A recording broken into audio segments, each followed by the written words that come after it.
Okay, thank you. Good evening, everybody. Welcome to the public scrutiny meeting of the Children, Education and Communities Committee at City of York Council. Thank you for joining us this evening. It's the first time that we've had a public meeting broadcast to anybody that wishes to join us since February. I wasn't actually the chair back in February, but I've joined since then in September. So we are going to just give apologies first. The substitute member, Councillor Wells, has sent apologies, and also Councillor Cuthbertson, who's executive member for education, said that he would be willing to join us, but is not coming on this occasion, as the focus of our discussion tonight will be communities. So just to introduce the other members of the committee, we have Councillor Daryl Smalley, who is executive member for Culture, Leisure and Communities. Can I just ask? Well, no, I'll welcome everybody else actually before we do declarations of interest. So the members of the committee this evening are Councillor Fenton, Councillor Jobany, Councillor Fitzpatrick, Councillor Heaton, Councillor Webb, and myself, Councillor Baker. As I said, we have Councillor Daryl Smalley here in his capacity as executive member as well.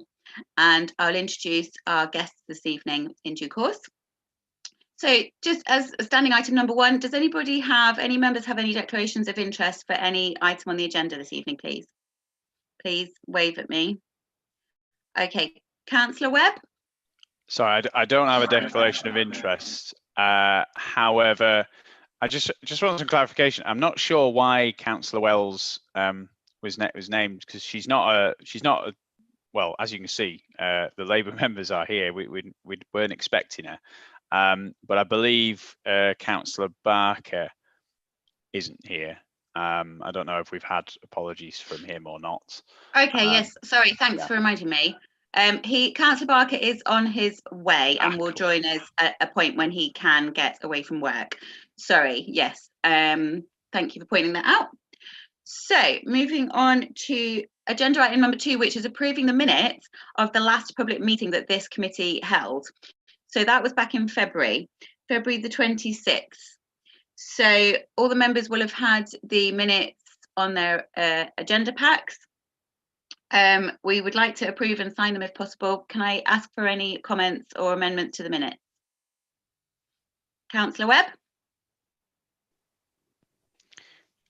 Thank you, Councillor Baker. It's just to say, obviously, I'm happy with the minutes. However, just obviously since we had that meeting in February, a lot has happened. There has been an entire pandemic that's still ongoing. And so obviously we had made decisions about work plan issues and things that we wanted on the work plan that obviously through no fault of anyone's really just have totally gone by the wayside. And I'm just sort of alerting you to the fact that we could do to maybe look at a few of those later on when we come to the work plan. Beyond that, I'm happy. Okay, thanks very much, Councillor Webb. I totally agree that there are some really important things covering fostering insufficiency and permanent strategies to do with children's social care on those minutes, which we will come back to and discuss in the work plan item at the end of this meeting. Yes, Councillor Fitzpatrick. Thank you, Chair. So will that include a description or an explanation of how things now are within the directorate, so we know who is responsible for what? Because there's been changes of position there with Amanda taking on a new role and AD's roles changing. Is that what you mean as well? Will we have will that come up later, or will that be under AOB? Because I think we do need to kind of know who is doing each bit now within education, children's services, whatever. Oh, right, okay. In terms of the senior management restructure. Yeah, okay. Well, let's see if we can bring that up under AOB, shall we? Thank you. Thank you. Okay, brilliant. Right, no other comments on the minutes then from February. Just to make a point to members of the public, the members of this committee have been doing their best to informally get together and discuss things since February. There's been different focuses of priority things to discuss in this committee, and we shared ideas. In September we had a focus on the voluntary sector as well. Actually, we've talked about the priorities for children's mental health and youth mental health, and we've also started to look at the community hubs in more depth as well. So just to reassure you, the committee have been doing their best to meet and discuss issues as they've arisen, and to have informal chats since February, and we'll continue to do that as well in between our public meetings, of course. So number 3 on the agenda is public participation. There are no registered speakers this evening, so I think we will hopefully be able to move on to the substantive parts of our meeting today, which this is called a commissioned scrutiny slot from Customer and Corporate Services Scrutiny Management Committee. So this is an extra slot that our committee has been given to specifically look at the priority area of how the voluntary sector is faring, how is it managing, what are the reports that we can hear back from, and then very importantly looking forward into the future now as to what more support and what their needs are. So the first the next item on the agenda, item 4, that section of our meeting will be about the work and the activity of the voluntary sector organisations that have kindly joined us today, and including an update from the council's volunteer management team. And then item 5 will be a discussion amongst all of ourselves to try and refine some of the priorities and the support needs going forward into the next few months, and how the council and the voluntary community sector can work together and collaborate to make the best attempt at some kind of recovery and future proofing for the sector. So we've got an amazing lot of willing contributors tonight. Thank you very much to Alison Sements, who's the Chief Exec of the CVS organisation. She's been really helpful in bringing together the speakers for tonight's meeting. So thank you, Alison. And joining us today also is Richard Sorton, who is the Partnership Manager for the Communities Division of Joseph Rowntree Housing Trust. So welcome, Richard. Yes, there you are. Hi. We also have guests to talk to us today. The Chief Officer, Jennifer Allett, is here. Hi, Jenny, from Age UK. And we also have Heidi Hayward joining us from the Door 84 Youth Centre. I'm afraid I don't know your title, Heidi, but when we come to you, you can explain to us what your position is at Door 84. So, first of all, it would be great, Richard, if you could kick us off with your presentation from JRHT and the voluntary sector's research. You can tell us, I can't remember what it was, IVAR, something for action research in the voluntary sector. Over to you. I'll fill in the blank. Can we share your screen? Yeah, that's what I'm going to try and do just now, okay? Okay. So hopefully this will work.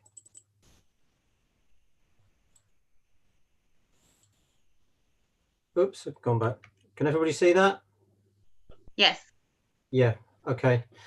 Right, good evening, everybody. Alison's asked me to do a little bit of scene setting around this, around how the voluntary sector is getting on during the pandemic. Alison is one of the members of the York Committee, and I manage the small grant making that the York Committee does in and around the city, supporting work that's finding solutions at a local level towards poverty, towards solving issues around poverty. And what I'm going to try and do over the next sort of 10 to 15 minutes is take you through a little bit of a tour of how things are going since the pandemic for the voluntary sector. And what we're using during this is partly our own experience as a grant maker, partly our own experience as a grant maker cooperating with other organisations in the city, most notably Two Ridings Community Foundation and the CVS, but also with the City Council and various other bodies around the neighbourhoods within the city. But also we've tried to do a little bit of work trying to understand what the national picture looks like, and trying to understand something from what the IVAR, the Institute for Voluntary Action Research, have done in terms of bringing together learning from across different organisations and different communities across England. So this presentation was originally written for the York Committee within Joseph Rowntree Housing Trust to allow us to understand what was going on for the grantees that we were supporting, but also to understand the wider context in which we're operating in, partly around the pandemic and partly around the wider voluntary sector. So what you're going to get is a picture, a little walk through IVAR's COVID briefings, but also you're going to get a sort of little chunks of input that are relevant from the experience that we've had in administering the grants and working with local people and organisations in the city. And what I'm going to do very briefly is walk you through the different briefings that IVAR have produced, adding in a little bit of local context where it's relevant, and then it'll end up with a number of little questions that are posed. We pose these to ourselves, but it's also particularly relevant to other voluntary sector infrastructure organisations in wherever they are. But it's also relevant to local authorities as placemakers and relevant to local authorities as a key contributor and key anchor organisation in each particular place. So I'll invite you to just keep an eye out for themes as we're going through this, because you will see some recurrent themes. And you might want to be thinking as you're listening to me and reading the screens a little bit about the questions that it poses for you as local authority elected members or local authority officers, but also the questions that you might want to ask back to the voluntary sector. So I'm going to take you back. These are chronologically done. So I'm taking you back to April, and it'll be a quick whistle stop tour since April of the voluntary sector experience of the pandemic. So as you can see here, the way these briefings have been written, not by us, but by IVAR, are very much about the pressures being experienced by voluntary sector leaders and about the asks that they were making of funders within the voluntary sector. Typically, that's trusts and foundations and people like the National Lottery Fund sources, but it's also relevant to public sector bodies as well who are investing in communities. So you'll see here in April, and this takes us back to a time when there was a lot of panic, a lot of frantic readjustment. You'll see here that there was a sort of overwhelming sense of responsibility for voluntary sector leaders. And you'll see as we go through this, one of the themes emerging here is the vulnerability of key leaders within the voluntary sectors, because they're typically in organisations where they are leading a group of staff and volunteers, and they are in a position between those staff and volunteers and between a group of trustees above them, but they're usually alone in that situation. And you'll see sort of asks emerging from funded organisations already around things like flexibility, open communication, collaboration between funders, and a review of how funders interpret risks. Now you'll see as we go through this that some of these are recurrent themes, but they express themselves slightly differently. So again, during April, you see other anxieties surfacing around competition for funds, around the loss of earned income and fundraising revenue, which was one of the quick hits early in the pandemic, because if we take an example like a community centre who might be renting out rooms either on an occasional basis or they have tenanted organisations in there, they suddenly find that revenue was drying up. You'll see that voluntary sector leaders were identifying that they were under huge personal pressure themselves, and you're beginning to see the impacts of grief, loss and illness affecting both staff and volunteers. The other thing that's surfacing through this is anxieties and perceptions about what some of the issues that are surfacing for people within communities are being, and you'll see there some of those. Digital inclusion or exclusion, depending on which lens, which end of the lens you're looking through.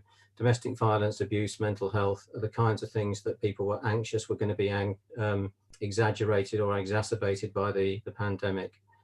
And again, you'll see here that a request to move away from project funding to core funding. So we were seeing at this time a lot of funders coming under sort of requests and pressure to say, stop funding specific projects, but actually look to invest in the organisations themselves and meet some of the core costs that are around out there to help organisations sort of get through the pandemic.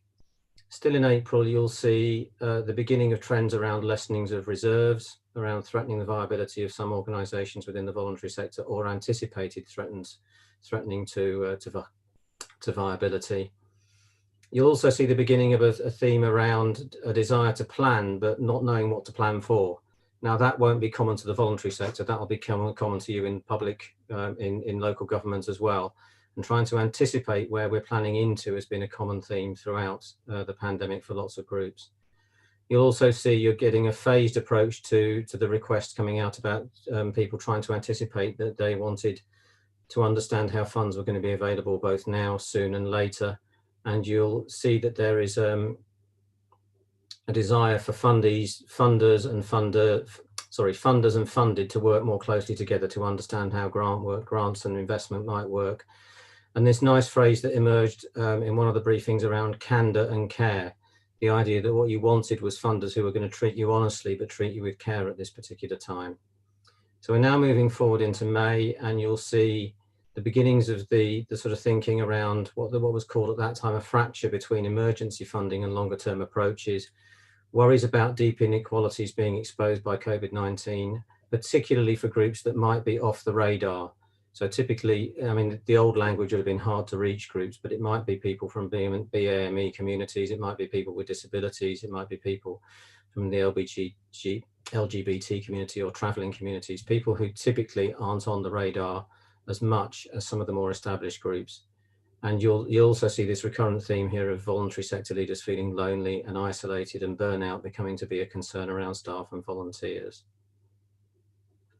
The other thing that's notable on this one is the thing around reducing administrative workload linked to grants. And one of the things that has emerged over the last sort of 6 to 8 months has been a push towards funders to be much more sort of much less risk averse, if you like, take a sort of revised attitude towards risk and be willing to invest more in organisations for who they are rather than necessarily what they do. Still in May, and you've got the recurrent concern about off the radar groups, a concern around being sort of almost constantly adapting, constantly rethinking, constantly reforecasting budgets. You'll also see that the sector here was beginning to think about how they found advocates, how they found champions, how they begun to have the organisational sort of competence to work with funders and work with trustees and work with others who are investing in their organisation. I'm into June now, and you can see that again the planning theme, is it actually worth it, was one of the notes in the IVAR briefings. I think probably there are many who've been planning over the last 6 months who would probably give the answer to no over that, but you can't not plan. So again, you're still planning into a vacuum, but it's planning that needs to happen, even if it's going to need to be redone in a month or so. Again, here they were talking about staff morale being at an all-time low. This was when I think we were just beginning to emerge out of the first lockdown, and the time taken by some funders to give decisions. So you'll see another theme within this is a constant re-asking from funded organisations and the voluntary sector to make things simpler, easier, quicker. And you'll see that in those notes at the bottom about ask for grantees, shorter decision-making cycles, light touch processes, better coordinated support to leaders. Again in June, renewed concerns around competition and for resources, which is a recurrent theme generally within the voluntary sector. But again, it's a plea back to organisations who are funding to be more organised in terms of how they cooperate at a local level to make sure that the funds are going into the right places across the piece. You'll see that core costs are coming back here as a request, unrestricted funds, the ability for funds to be moved around within organisations rather than constantly having to come back, which is typical with a lot of grant awards that are project specific, that you need to repurpose them. And certainly part of our work over the last 6 or 8 months has been sort of talking to organisations that we had grants in to allow them to repurpose things to move away from project towards more core activity. We're into July now, so in a timeline, we're out of the lockdown and we're into this is the lowest point in terms of the pandemic at this point. Grantees beginning to come together to seek to genuinely influence how funders work. Still the recurrent themes around staff welfare, wanting flexibility and resilience. Something quite interesting here about what are phrased as outdated assessment models. And this is something that we're looking at the moment, which is very much about, do you have an assessment model that is quite mechanistic in what it assesses? Or do you look at some characteristics of organisations around things like flexibility and resilience? And can you have an assessment that looks at those characteristics rather than simply, you know, this is what they say they're going to deliver. Do we think we believe them at that point in time? So you get the plea for strength-based assessment models, and again, longer term, more flexible, responsive funding. Into August, and you'll find that issues here continued around staff welfare, and a plea to, again, to funders to basically say you don't understand that this is linear. Some things are going to go backwards, some things are going to go sideways, some things are going to move around. And actually the costs of delivering for some organisations through a virtual method or through less face-to-face work actually pushes the costs up rather than down. And the plea to avoid one-size-fits-all approaches, and the notion that we're all in the same storm but we're not in the same boat, is something that comes out quite strongly from the voluntary sector around this time. Into September, and there's a sort of a general sort of thought that the voluntary sector is far from recovery or renewal. We're certainly not there yet. And I guess if we revisited that now, that would be, in a sense, a little bit more pessimistic about that. Again, reporting adding to workload and plans for pleas for realism about what good performance looked like. Again, it's about flexibility about resourcing, flexibility about responding, flexibility about the kind of reporting arrangements that are out there, and interesting phrases around funders being brave, flexible, open, understanding and trusting, and that the technical processes that are in our control as funders need to be as simple as easy as possible. And briefing 11 is in October, so this isn't actually the most recent one. This was written in October, but there's actually a 12th one that's come out since. And this talks about, again, prompts around balancing risk management, again, the anxiety about planning for uncertainty, and a revisitation of the idea about realistic, fair, and the word proportionate in here. So get your processes right, so that if you're pursuing a grant of £2,000 or £3,000, don't, spend the end, go to the ends of the earth looking for reporting on that. But if you're putting out there £20,000 or £30,000, you might want to have, it's getting the reporting mechanisms and the management of that proportionate. So one of the things that we took out of this was 3 particular themes that came out of this for us as a funder. One was about the continued need to be flexible. One was around good communication and actually speaking very clearly and openly and honestly with the people that we're in contact with and the people that we fund, and to be as collaborative as possible. One of the things that we have done quite closely over this last 6 to 8 months is work very closely, particularly with 2 ridings, on the shared approach to the Coronavirus Community Fund in York. And then what we've done is, I'm not going to read through each of those, but there is a set of sort of questions. Some of these we pose to ourselves, but they're also relevant to different commissioners. They're relevant to you as a local, to the CVS as a local infrastructure organisation, and they're certainly relevant to the local authority as an investor in communities, an investor in the sector within the city, as possible ways in which we need to start thinking about the kind of response that's going to be supportive and enabling within the voluntary sector, rather than restrictive, either consciously or unconsciously. So I'll leave it there. Quite happy to take conversations, but I also know that this is happy to take questions rather, but I also know that this is setting the scene for Alison to talk about something, and Heidi and Jenny to talk about their own experiences that are very much more specific than ours. Thank you very much, Richard. That really was a good summary of all the points, and thank you for bringing out the themes there. And the last slide there, I think, very important for us to come back to use as a framework in our roundtable discussion in item 5. But like you said, before we invite Alison and the others, it is worth just asking members if they had any real technical points of clarification, quite quick little questions that they just really wanted to ask about any of the content of your report, not discussion points. So if anybody had any burning questions on a technical kind of note. Yes, Bob?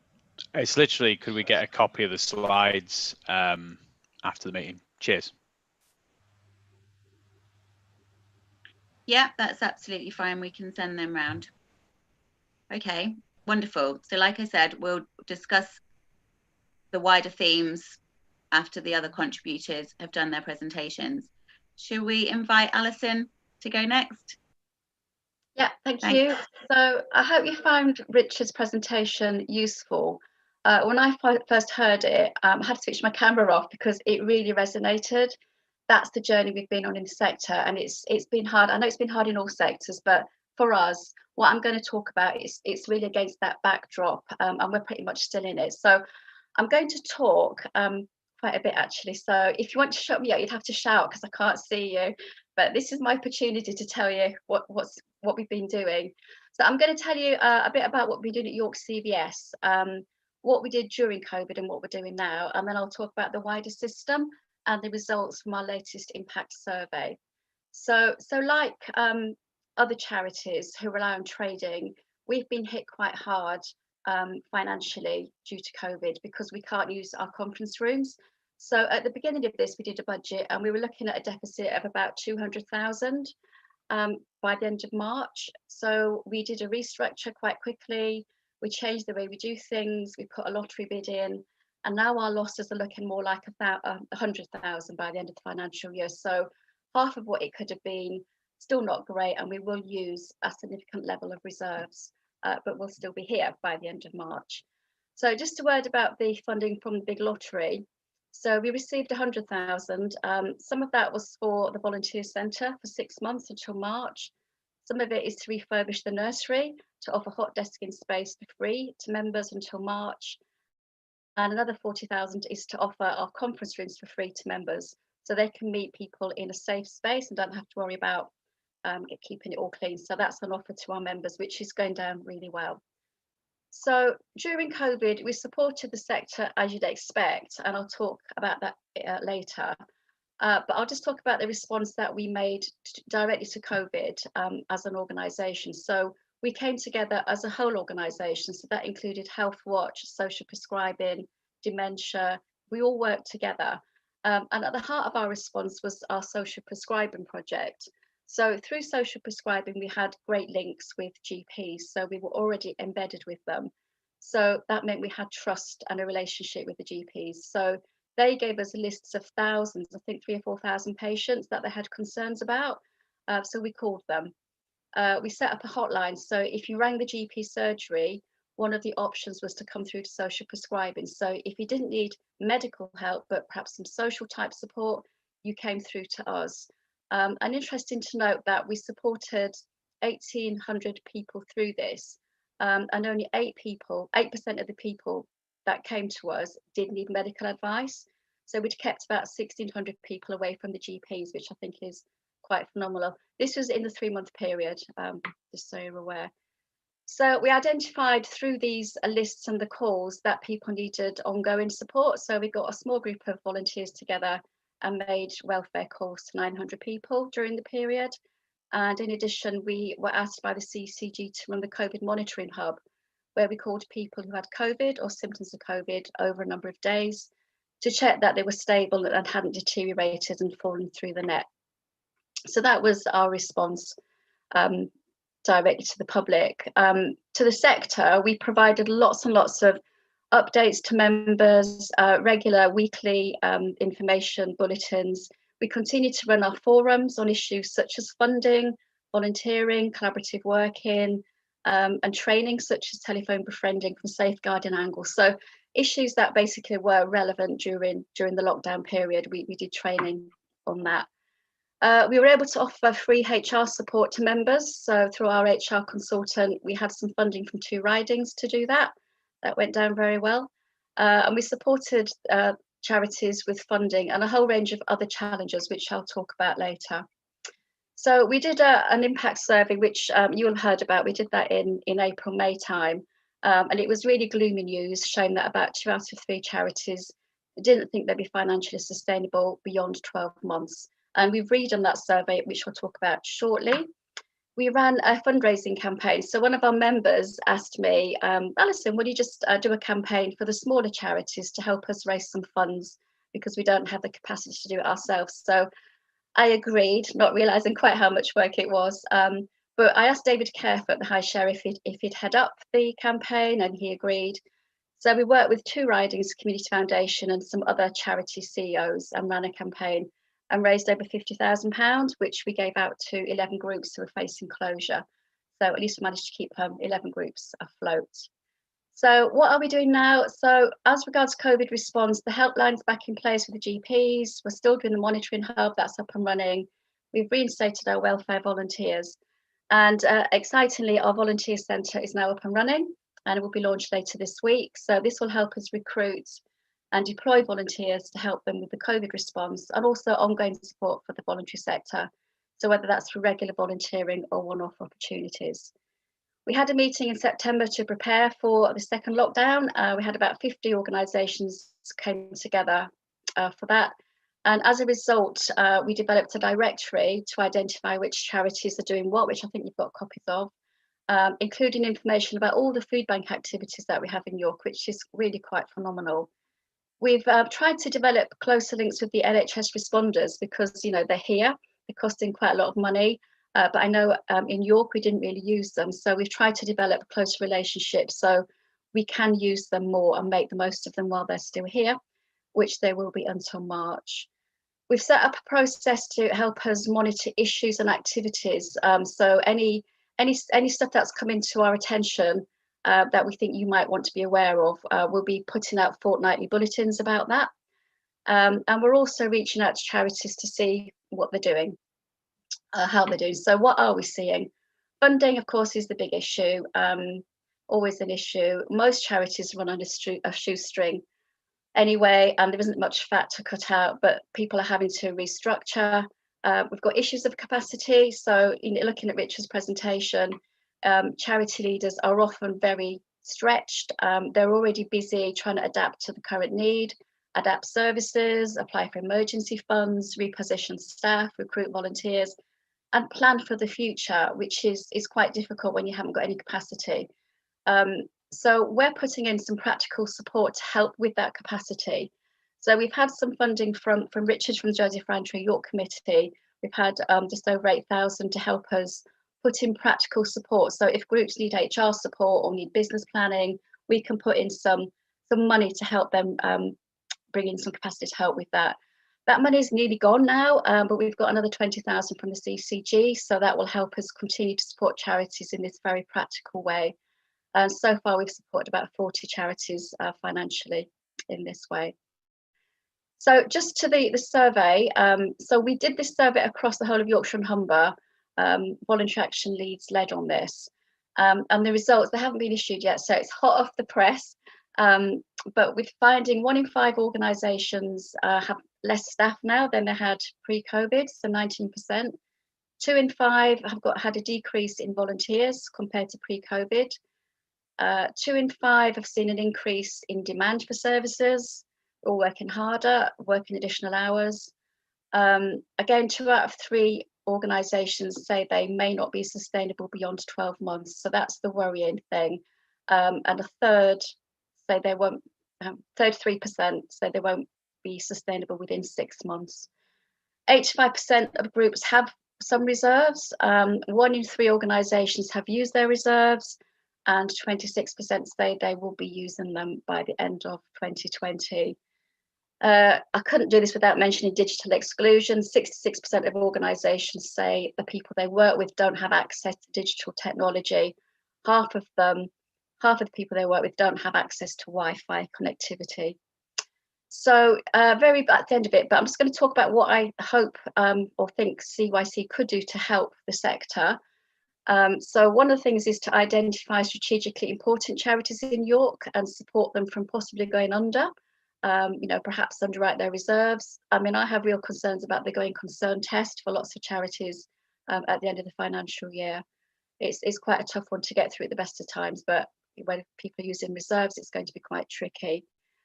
If you can read our fortnightly updates where we highlight issues of concern and be prepared to respond in a practical way. If you could support organisations to work to full cost recovery, for example, many charities do subsidise contracts and statutory bodies because they don't quite cover the costs. So that's something that might come up later. Please keep listening. It's a developing picture. Most organisations are still trying to survive. They've got funding bids outstanding. They're doing what they can, but they may come a time when it is make or break for them. And hopefully you can be there to provide some support. If you do get some funding to help with the COVID response, please ensure the voluntary sector has a share of that. And I couldn't do this presentation without mentioning ward funding. It would be great if you could change the way you dish out the ward funding. We can't just operate in certain wards. Most of us, we tend to operate across the whole of York. So if you could pull some money so that we can put in one bid for the whole of York, that would be extremely helpful. And that's it from me for now. I'll be back. Yes, thank you, Alison. And we'll definitely revisit some of those key asks that you've given us at the end there when we talk all together about possible solutions and ways to support you more. So can I welcome Jenny? I don't mind who goes next, but if Jenny's happy to go next to tell us a bit about the experience from your organisation. And again, if you'd like to finish with a couple of key asks, that we can hold those in mind as well. Thank you, Jenny. Thank you, Councillor Baker. So I'm from Age UK York and I'm the Chief Executive there. I actually started on the 13th of March, which as some of you will recall was right before lockdown. And I thought what I'd tell you about this evening would be, first of all, a very positive story about working with older people in the city during this period, then one which hopefully will bring home the impact that the pandemic has had on the people we're there to help. I then wanted to talk a bit about the fragility of the sector and the challenges that we're facing, which very much reflect what Alison and Richard have been talking about. But then I wanted also to talk about some of the strengths in York, which I think it is important that we recognise.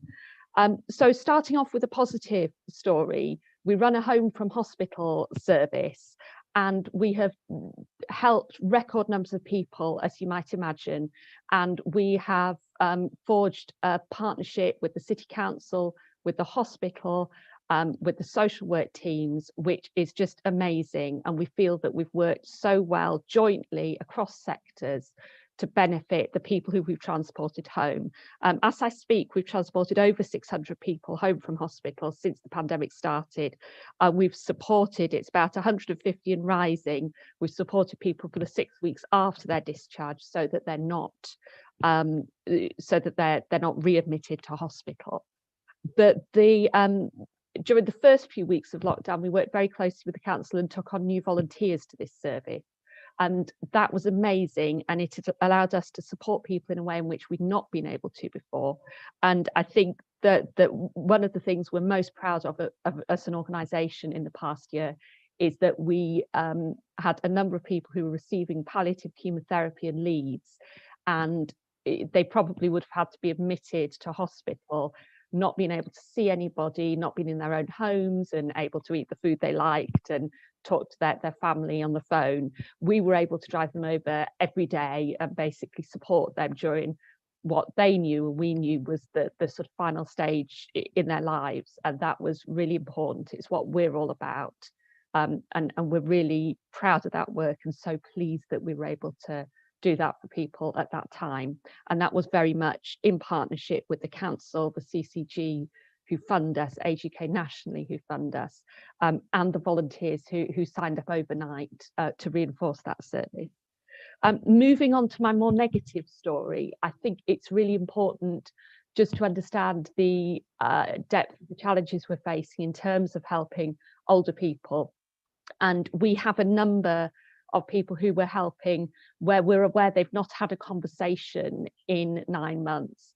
And these are clients, some of whom we're going into their house maybe 4 times a day to care for them, but because they're hard of hearing and we're wearing masks, it's impossible to hold a conversation.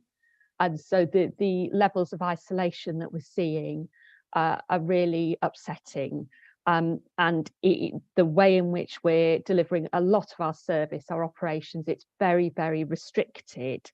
And we have many older people who are confined to their home. And although we have switched a lot of our services, so they're virtual, we're making hundreds of phone calls each week. There are some people where even with everything we're doing, we can't reach them and we can't end their isolation at the moment. So I wanted to move on and talk a bit about the fragility of the sector. And since the pandemic, there are Age UKs which have closed their doors. and Age UK Suffolk was a large Age UK covering a large population, and it went under back in the summer. So we're not immune to the hit that this has had. The fragility, though, is beyond financial, and in some ways the pandemic has just uncovered what's always been there in the sector. So that there is fragility in terms of the finances, but there's also fragility in terms of volunteering, fundraising, infrastructure and workforce. So going back to the finances, I think obviously a lot of charities have lost income. We've lost income through our paid for services, which we had to suspend for large parts of the year, and through the closure of the shops. And we're obviously in the second closure now. What that's done is really reveal a structural weakness, and that's in our commissioned and contracted services. So in some cases, we've lost the fee income, which was supplementing the funding we were getting from statutory organisations. In some cases, it became very clear that we had been funding from shop income. And I think for me, that's one of the main requests I'd have at the council, that you look very carefully at your contract and you really press back. So, that my sector is not immune to inflation. And if we're putting in bids for services that are flatlining over several years, you need to think about what that's doing to the organisation in terms of its resilience. In terms of volunteering, we obviously had a tremendous response. We had a lot of people who signed up, but at the same time, volunteers do tend to predominantly be older people, and we had a lot who were unable to continue. And in particular, we felt the risks of them volunteering face-to-face were unacceptable for us as an organisation. The other thing is that short-term volunteering, I think there's a tremendous focus on this, on more informal volunteering opportunities, on micro volunteering, whatever that might be. There is a place for that. But if, for example, you're working with somebody who is in the last few years of their life, often what they want is a volunteer who's able to commit for a few years and who they can get to know and understand and form a relationship with. So volunteering as well, I think it has underlined some of the fragility around the core of volunteers who we're reliant on. In terms of fundraising, this sort of feeds into the infrastructure. We have obviously been affected by loss of events, and particularly the summer fundraising events. Other organisations in the city will have been more affected by this. We obviously are all attempting to move to online fundraising, but there's a whole set of skills there, and they're not the sort of skills that organisations of my size can develop overnight or afford to buy in. The infrastructure has also been incredibly important. Again, I feel my organisation has been very lucky in terms of having strong IT and telephony. We're quite unusual in this. And we were able to switch very easily to home working. I know other organisations, that's really just an ongoing challenge for them. And there are very few organisations who have significant resources they can use to adapt in that way and adapt quickly. The final thing I wanted to talk about in terms of weaknesses is the workforce. And this is a difficult one because my team have been amazing through the crisis. But what I'm really aware of is that they're very low paid.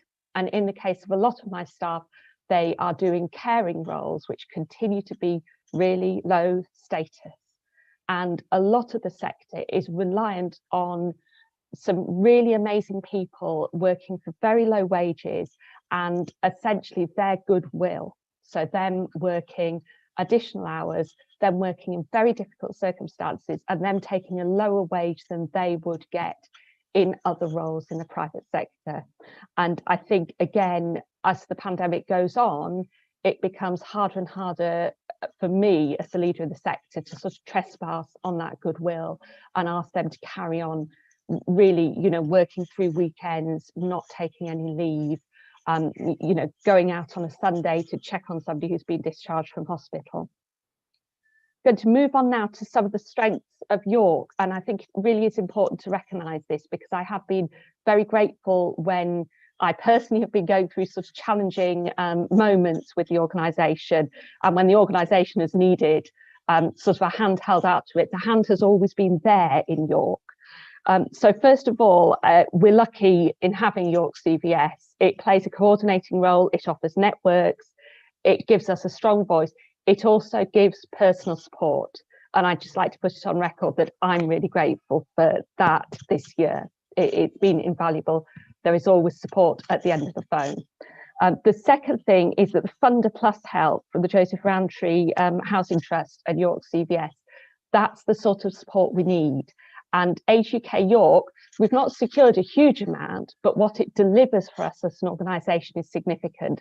And that's because it's helping us to address some of those boring infrastructure and finance and nuts and bolts issues, which nobody ever gives us a grant to address. And then the third positive of being in York is that the community is very strong. And although I have sort of raised risks around volunteering, I know from talking to other Age UKs nationally, we're actually very well endowed with an active community and lots of active community groups who we can tap into and who are very generous in how they work in partnership with us. I wanted to finish just by mentioning 2021 because Richard was talking about planning and sort of inability of the sector to plan. And I think that is, again, something I'm focusing on and something I would like to work with the City Council and other statutory bodies on.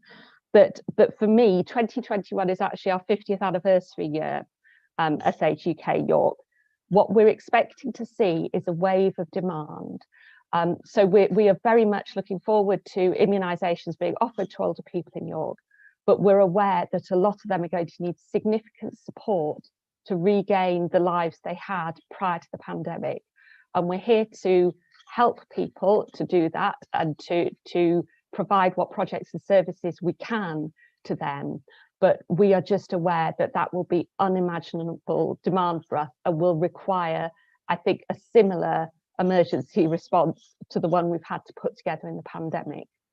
So I wanted to finish with that and say that for us, the vaccination programme isn't the end of the road, it's the start of the road to supporting a lot of older people to regain the skills, the mobilisation, and help them sort of reclaim the lives they want to lead this year. That's what we're going to be here for in our 50th anniversary year. And I really just want you to sort of be there with us and offering us the support to do that this year.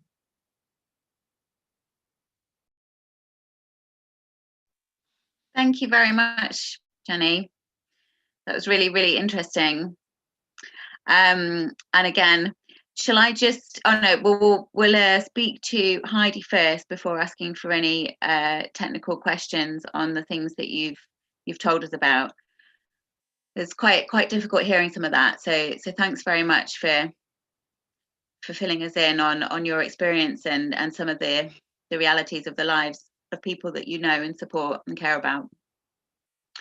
So shall we move to Heidi for the next perspective, which is as a manager, I think, of Door 84 Youth Centre, but I couldn't find your job title online, Heidi, sorry. So my name is Heidi Hayward and I'm the Executive Charity Manager of Door 84, which is now more of a youth and community centre. I also point out. But I'll just start by telling you a bit about who we are. So Door 84 has actually been in this premises, similar to Jenny's organisation, 50 years. So it's our 50th anniversary this year and we had big plans. Obviously that didn't quite flourish. But currently I've got a group of young people downstairs. I'm based in the youth centre today, doing a history project for 50 years. So I've just run from one interview up into this one, and it's quite heartwarming to have young people back in the centre. So we have been here for 50 years. At the beginning, we were York Boys Club, and we actually came over to this venue from a different premises in York. So it's actually been going since the 1930s.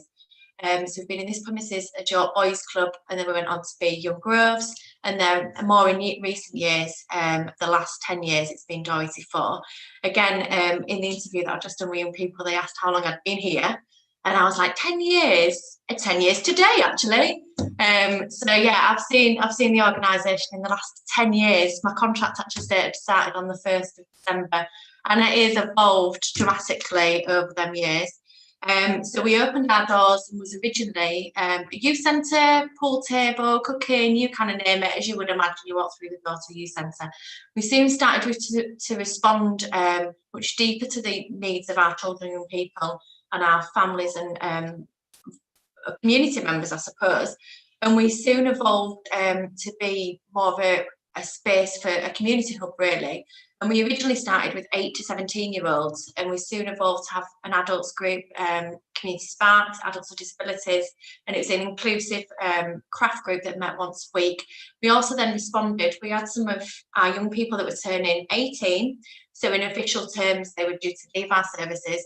But to me and to many of our other team members, we recognise that if they're still here just before their 18th birthday, that's kind of a cry out that they still want to be here and they're still needing that support and advice. So then we extended and started a 16 to 25 group as well. And we always respond to need. So that was just one example. And then we extended to boys and girls group. And then we often do lots of trips and residentials. We host big community events and open the doors 3 times a year and have sometimes in excess of 300 people come and enjoy the space as a community. And we're also home to 9 other organisations that run from Door 84. So we actually own the building, which comes with its pros and cons. As Alison kind of mentioned, it allows us to gain some income and some sustainability, and it's brilliant. But this building's nearly 200 years old, so it takes a lot of maintenance to kind of keep it going. And equally, as like many other organisations, some continue to run in March, and some cease to run that was just too small to continue in that capacity. So that's who we are then. We've kind of evolved hugely this year.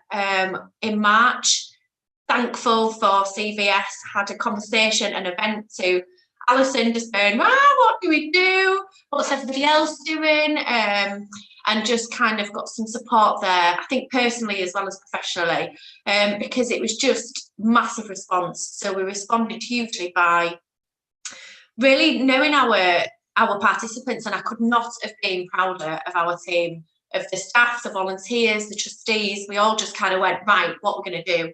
And we had a meeting a week before lockdown, actually, and just made a plan of action. Before it was even announced, we were like, right, what we're going to do.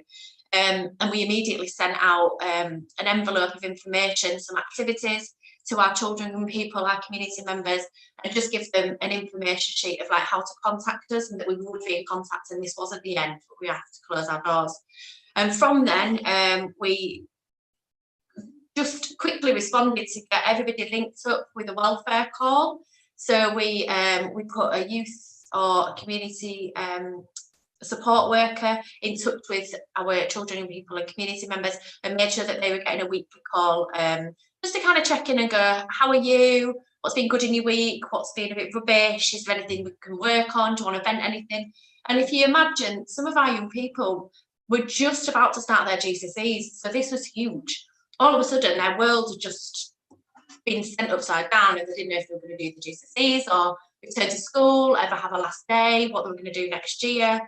Massive anxieties that kind of came with that. And some of our community members were extremely vulnerable and were putting on a shielding list as well. So just that communication once a week, for some people, that was their only call and their only communication with somebody, if they were particularly shielding or living alone. And for some teenagers, we are the only people that kind of talk to them. We're not the teachers, we're not the parents, so they feel quite happy to have them conversations and be a bit more open and a bit more honest about the thinking and the feelings. So it was crucial really to respond to that and put welfare checks in.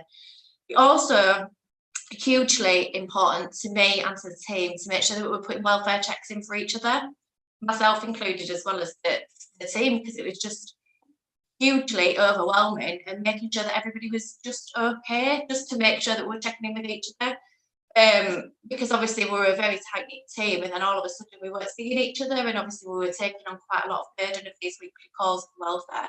So that was another thing. And this all sounds very like one-to-one, but paperwork kind of went with that. So every time we did a one-to-one, we obviously have to write all of that up. So our kind of response was changing. And although we weren't doing as many hours face to face, we were doing more hours phone to phone and paperwork, so that really had to be considered. We also sent out activity packs, bespokely made activity packs to all of our members. It was either collected or delivered to the doors, and that was kind of in response of knowing our participants. Another biggie was we worked with all the food banks across York and strongly connected and quickly, and we started delivering packages to all of our families. Every single one of them was receiving a package. That might seem a little bit extreme to some people, but it wasn't. It wasn't just the food package. It was us knocking on the door going, we're still here for you. Anything that you need, just give us a call. Although you're not seeing us, like, we're still here. And then conversations sometimes kind of triggered, like, there's some reluctant maybe to the local authority kind of communication, maybe have previous experience or just don't have the connection, and they were kind of sharing their vulnerabilities and anxieties, if that be health, mental health, if it was their being in a furlough position or in 0-hour contracts or redundancy or whatever. So it kind of triggered them emotive kind of conversations. So it wasn't just a box of food, it was also a box of kind of love and care at the doorstep there, start to have conversation. What we also obviously wanted to do was reduce the pressure of the financial burden.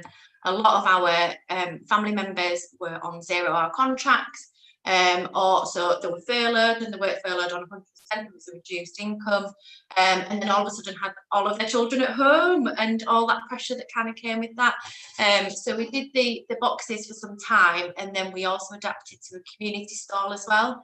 And what we found really important was that it wasn't your basic your tins and your pastas and your loo roll. It was fresh fruit and veg. We thought that was extremely important, because when people haven't got the money in the pocket, the first thing that goes is the expensive things, and the expensive thing is where you're going to get your nutrition and you feel like the vitamins and minerals from the fresh fruit and veg that we've been supplying and continue to supply. So we've done that from March, and we're still continuing to offer a community stall. What we do is have particular community members and individuals and families that come and collect a bespokely made box for them, and then they come and collect certain items. So it's not just a generic, if they've got children, babies in the families, then there's nappies and wipes. If they've got females in their family, then there's sanitary products available. So it really is a bit of everything to kind of just not feed and supply York, the community, just to relieve the pressure and just to kind of help people out at their hour of need. So we've continued to do that, and we're doing that now on a Tuesday, and we're seeing currently about 240 beneficiaries of that per week. What we'd like to do is keep that number and keep the supplies up, but currently we had always intended to kind of round that up at the end of September, but obviously this pandemic is not going away.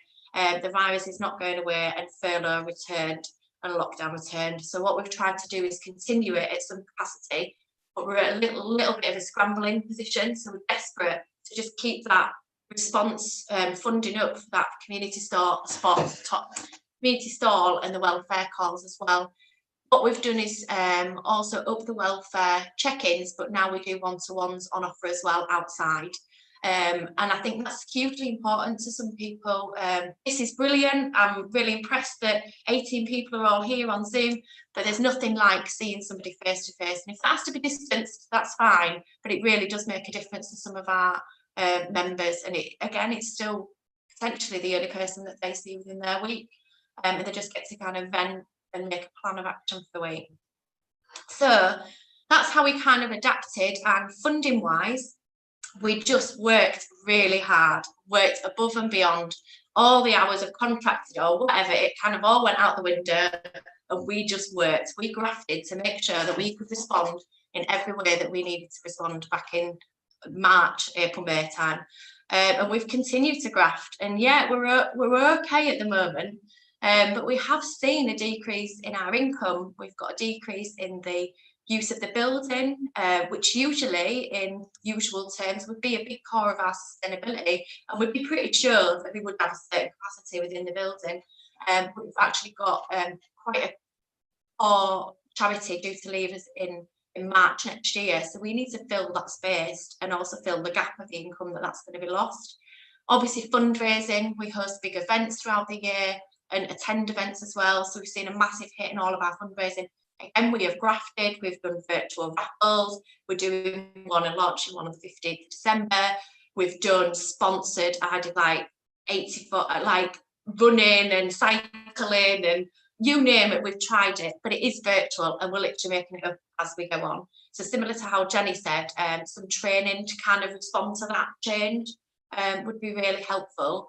But we have seen a hit in fundraising. Funding bids, we have just put in funding bids for COVID response. We saw a massive shift and it was brilliant. The shift was, you can apply if it's COVID response, which was great. It's still continuing to be great, but there was a time period that it was taking. It was a lot of input into it. You didn't know if you would be successful or not, but it is all very response. So what we really need now is to be looking more into the future. We're getting more of a recovery, and I think that needs to be a longer term recovery as well, because we are one of the ones in 12 months time, if we do not get the core funding that we expected to be applying for at this time, it's all been delayed, we could be in serious trouble. Ideally we won't be, and we have got a little pot of reserves, but we're in a situation where it could be crucial in 12 months time if we've not got kind of pulled everything together. We are working really hard because we are one of the beneficiaries that Alison had mentioned. We are working with a consultant to bring our business plan up to scratch. It's 3 years old and a hell of a lot has changed in them 3 years, particularly in the last 9 months. So what we're going to do is pull all of our ideas together and bring that up to scratch, ready to go for these big bids that are going to hopefully, well, lottery is one of them for next year. But obviously they've got a backlog and a delay as well. And we're also looking at a funding strategy, which will be refreshed and considering virtual kind of ways forward. We're looking at our trustee board. I've just had a meeting with them today. They won't mind sharing. They're of an older kind of generation and we aren't able to meet at the moment. Some have decided that they have kind of taken, I mean, one of them today was saying that they've been with us for 48 years as a trustee. 48 years. Now that is putting your commitment, isn't it? So it's just do a bit of a refresh in the trustees as well. So there's big strategic things that are going to happen. And that obviously takes time and capacity and funding and dedication. And I think what we need is some funding support. Obviously, I've been looking at the funding that we've received from CYC in the last few years, and we used to receive a grant towards it was the play grant, and that was brilliant. And then that ceased. And then since then, it's literally, apart from the response this year, it's ward funding. And I am eternally grateful for that ward funding, but it's very, very minimal. We're talking about 1 to 3% of the income that we need in a year that we're getting for a lot of the support that we're giving. And some referrals we get through are from CYC, the referrals that are children in crisis, families in crisis, members of the public in crisis, and if that be through mental health or family breakdowns, education, food poverty. We're getting all of these unofficial referrals, but not a lot of financial kind of recognition to kind of support all of the work that then goes into working with these vulnerable people in the community. We did receive some extra rate relief this year. That was such a massive help. And I think if that could be considered for this sector going forward, I think that would help us and many others as well. And training as well for trustees, training for us because we've responded into maybe more mentoring and one-to-one. And I think just some recognition across the board about how we're kind of picking up some of the things that used to be statutory and now they're not. So we're picking up the burden, I suppose, and not just the crisis point. We're doing a hell of a lot of intervention to not get it to crisis point. And I know that that's really hard to capture, but I think just pulling it back really to be a bit more collective in our approach, I think that would be my ending statement. But yeah, I'm grateful for this meeting and I'm grateful for the report that Richard made because it kind of speaks volumes and definitely resonates, and the support that CVS and Alison have given us that. Thank you very much, Heidi.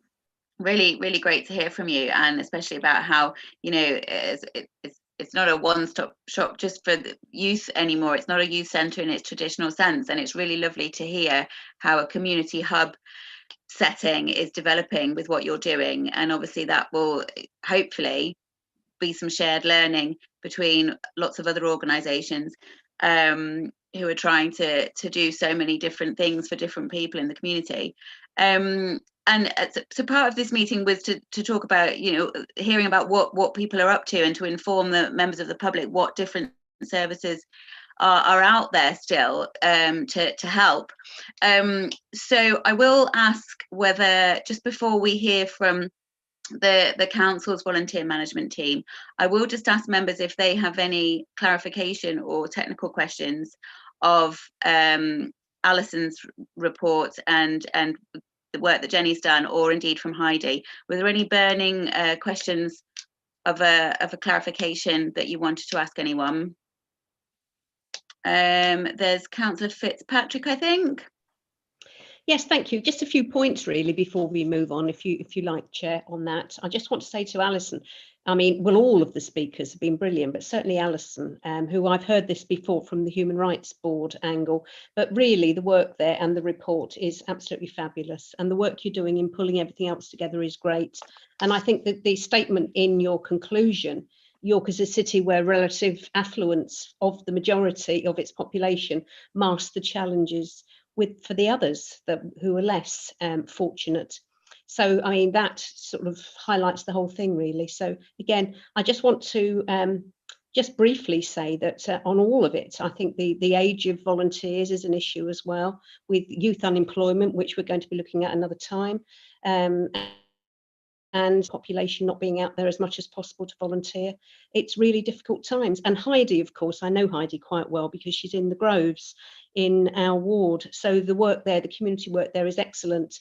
But to pull together something Heidi said with Alison, and I know that we're looking at this, and that is ward funding, because, you know, Heidi has, as she said, come to us for ward funding and had 3 bites of the cherry recently, which we're very pleased to support. But, you know, it's very bitty, as Alison said. We would love to be more strategic with our ward funding, and, you know, we'll see how that goes. But brilliant. I mean, so far, everything that's happened this year within the sector, all that we've heard tonight is excellent. So I'm looking forward to hearing how we move it on. Thanks, Councillor Fitzpatrick. Councillor Fenton, did you have a clarification question before we move on to actually discussing items that people have brought up? Yes, please. I just wanted to ask Richard if he could sort of slightly unpack the reference in the presentation to a lack of shared voice, and I've sort of been thinking about that and wonder whether it's what kind of lies behind that, and whether you think that's a structural issue. Is it that the voice isn't being heard, but it's sufficiently loud? So I just wondered what kind of lay beneath that concern. I think if you look at the source of where this was coming from, the way that IVAR did those briefings is that they basically had focus groups and interviews with numbers that varied between around 20 to 50 participants from voluntary sector leaders from across England, from different size of organisations, different sector of organisations, different needs being met by those organisations. So we've got that on this call tonight with sort of Heidi, a traditional youth centre evolving into a much more sort of developed community hub that meets the needs of people across the piece, and Jenny's work that basically is meeting a variety of needs at the older age group. So what you've got is a number of voluntary sector leaders basically expressing their opinions, and typically the sector hasn't always spoken with one voice, and it hasn't always been easy to bring people together within the sector to effect change.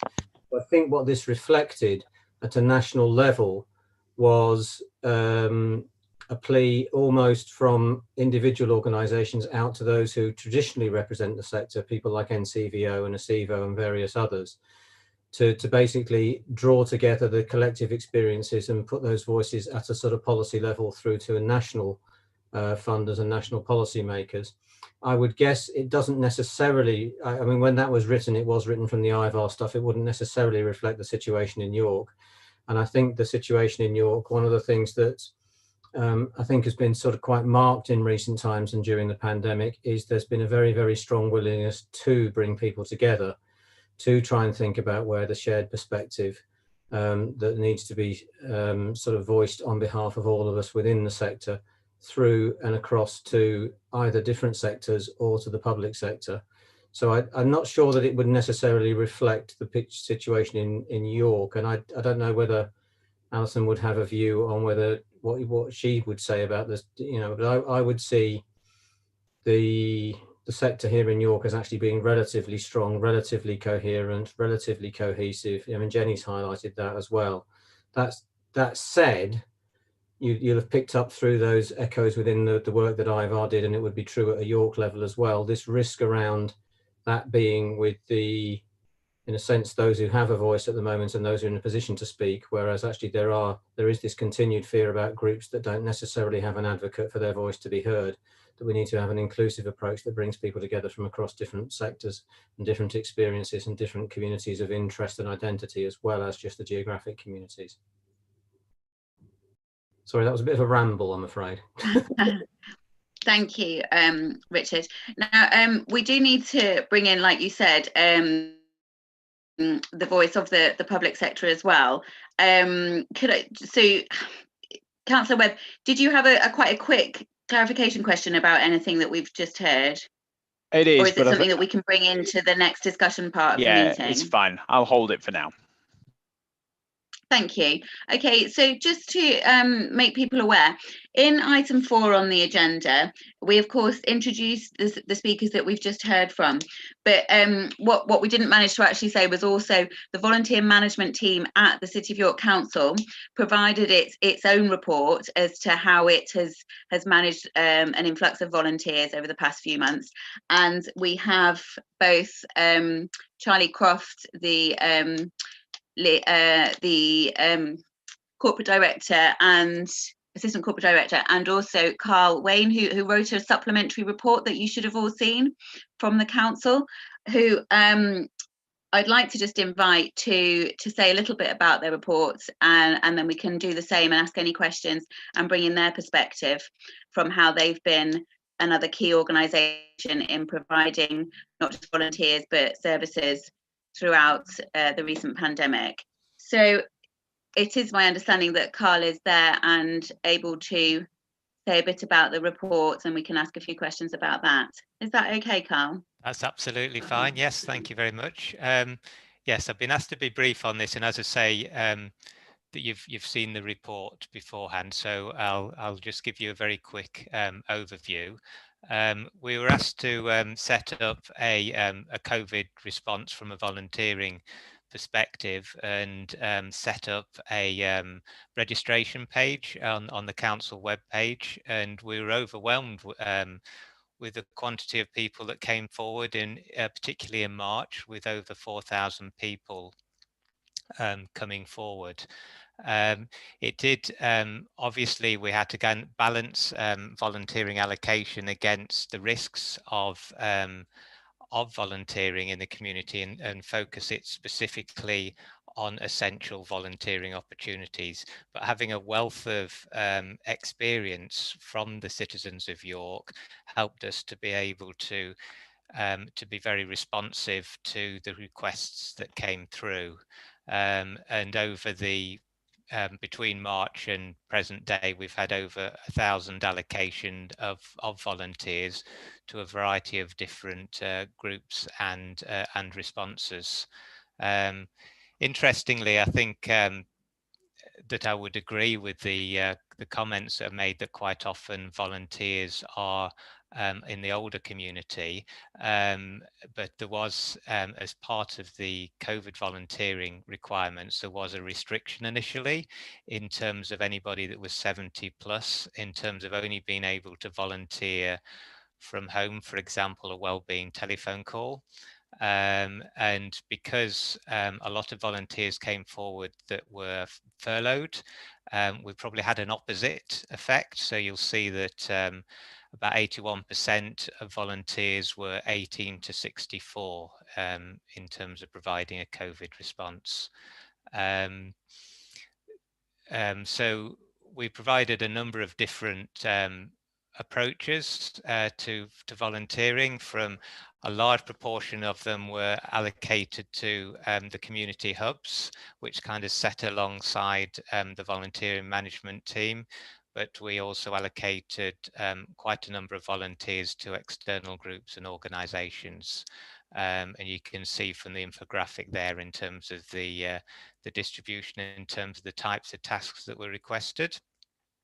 We're also aware that social isolation was a significant risk that's already been brought up today. And so we started off with wellbeing telephone calls and then widened the offer to include doorstep natters, pen pal opportunities, walking buddies, and IT support that enabled people to keep in touch with loved ones through Facebook or WhatsApp groups if they didn't know how to set those opportunities up. And I've included a few examples of initiatives that were provided during the volunteering allocation. And you'll see the breakdown there of the quantity of volunteers that registered according to individual wards, and it works in a clockwise direction with the 4% ACOM and going round clockwise from there. After about 6 months, we realized that there was a lot of change of circumstances in terms of the volunteers. So we did a re-registration approach and have over 600 volunteers that are re-registered. We anticipated them being significantly less than the original 4,000, but it does mean that then we're in a strong position to be able to respond to any future requests that come through from a COVID perspective. The other advantage of having the refresh registration was it enabled us to get an understanding of what people might want to do from a volunteering perspective going forward. Being aware that at the time that Alison was working hard behind the scenes to try and obtain funding to set up a volunteer centre. We wanted also to know what response could be provided for future emergencies, whether that's another pandemic or whether that's a flood or so forth. So we needed to be engaging with the emergency response team and ready for anything to ensure that there was a solution going forward from that perspective. We also wanted to ensure that we didn't duplicate. So, for example, the Children's and Families team had over 100 volunteers already.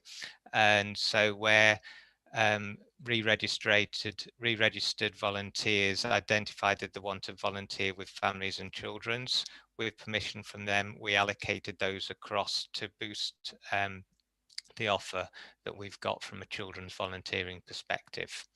As you can see, there's a number of other approaches that we've took to kind of find our way forward as we move through the pandemic and hopefully out the other end. Thank you. Right, thanks very much for that, Carl. And I would also just like to extend a big thank you to all anybody that has come through to volunteering, whether for the first time or because of the council putting out that system of recruiting more volunteers. Feedback from my own ward community involvement officer has been that the efforts put in by volunteers have really made a difference to so many people on the doorstep in some of the same ways as Heidi was saying before. The impact is out there to be seen and recorded. I think we could all do a lot more to record some of the impact stories. So thanks for telling us about that, Carl. So we have actually now finished part 4 of the agenda, which was hearing about the activity that all the different organisations has been up to. We do need to move on to being able to discuss some of the future priorities and ways forward, which is item 5, the voluntary support and needs of the sector and volunteers and staff. So what I think, do you want to just come in there, Councillor Webb? Was it a question? It was just before Carl runs away, Yeah. if he's Okay. still lurking in the background somewhere. It Hopefully was. he'll stay. Sorry, Carl. I just wanted to catch you before you ran away. It's about the 4,000 volunteers that we got in the beginning of the pandemic, and it's fantastic. And you're right to say that obviously due to furlough and things like that sort of changed the sort of nature of those volunteers. Obviously, we didn't use all of those sort of volunteers that came forward.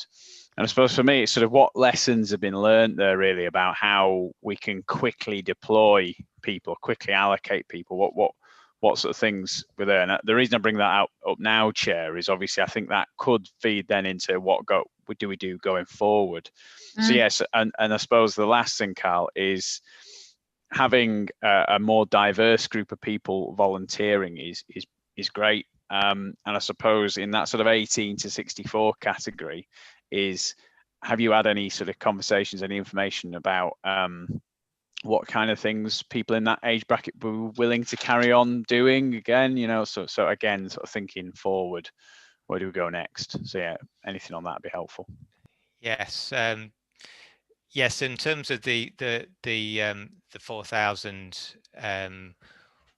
we obviously didn't anticipate having such a large quantity of volunteers, and going forward to future situations, as I say, there's a group across York and North Yorkshire called Ready for Anything that we've had discussions around to ensure that they would be there for any future volunteer responses. So in an ideal scenario, what you want is to have trained, available volunteers already before there is actually a crisis, which is part of the learning that was established in 2005 floods.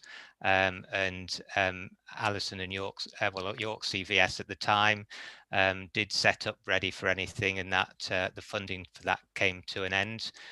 We've got assurances that Ready for Anything will be available for future crises, and they've got 120 volunteers in York. And what we'll do is, when we close down the COVID-19 volunteer offer, we'll be giving the opportunity for those that have said they're interested in future emergency responses to be allocated across to Ready for Anything. So they'll continue to be trained and engaged, and so we don't need to set up something new again. That's the intention.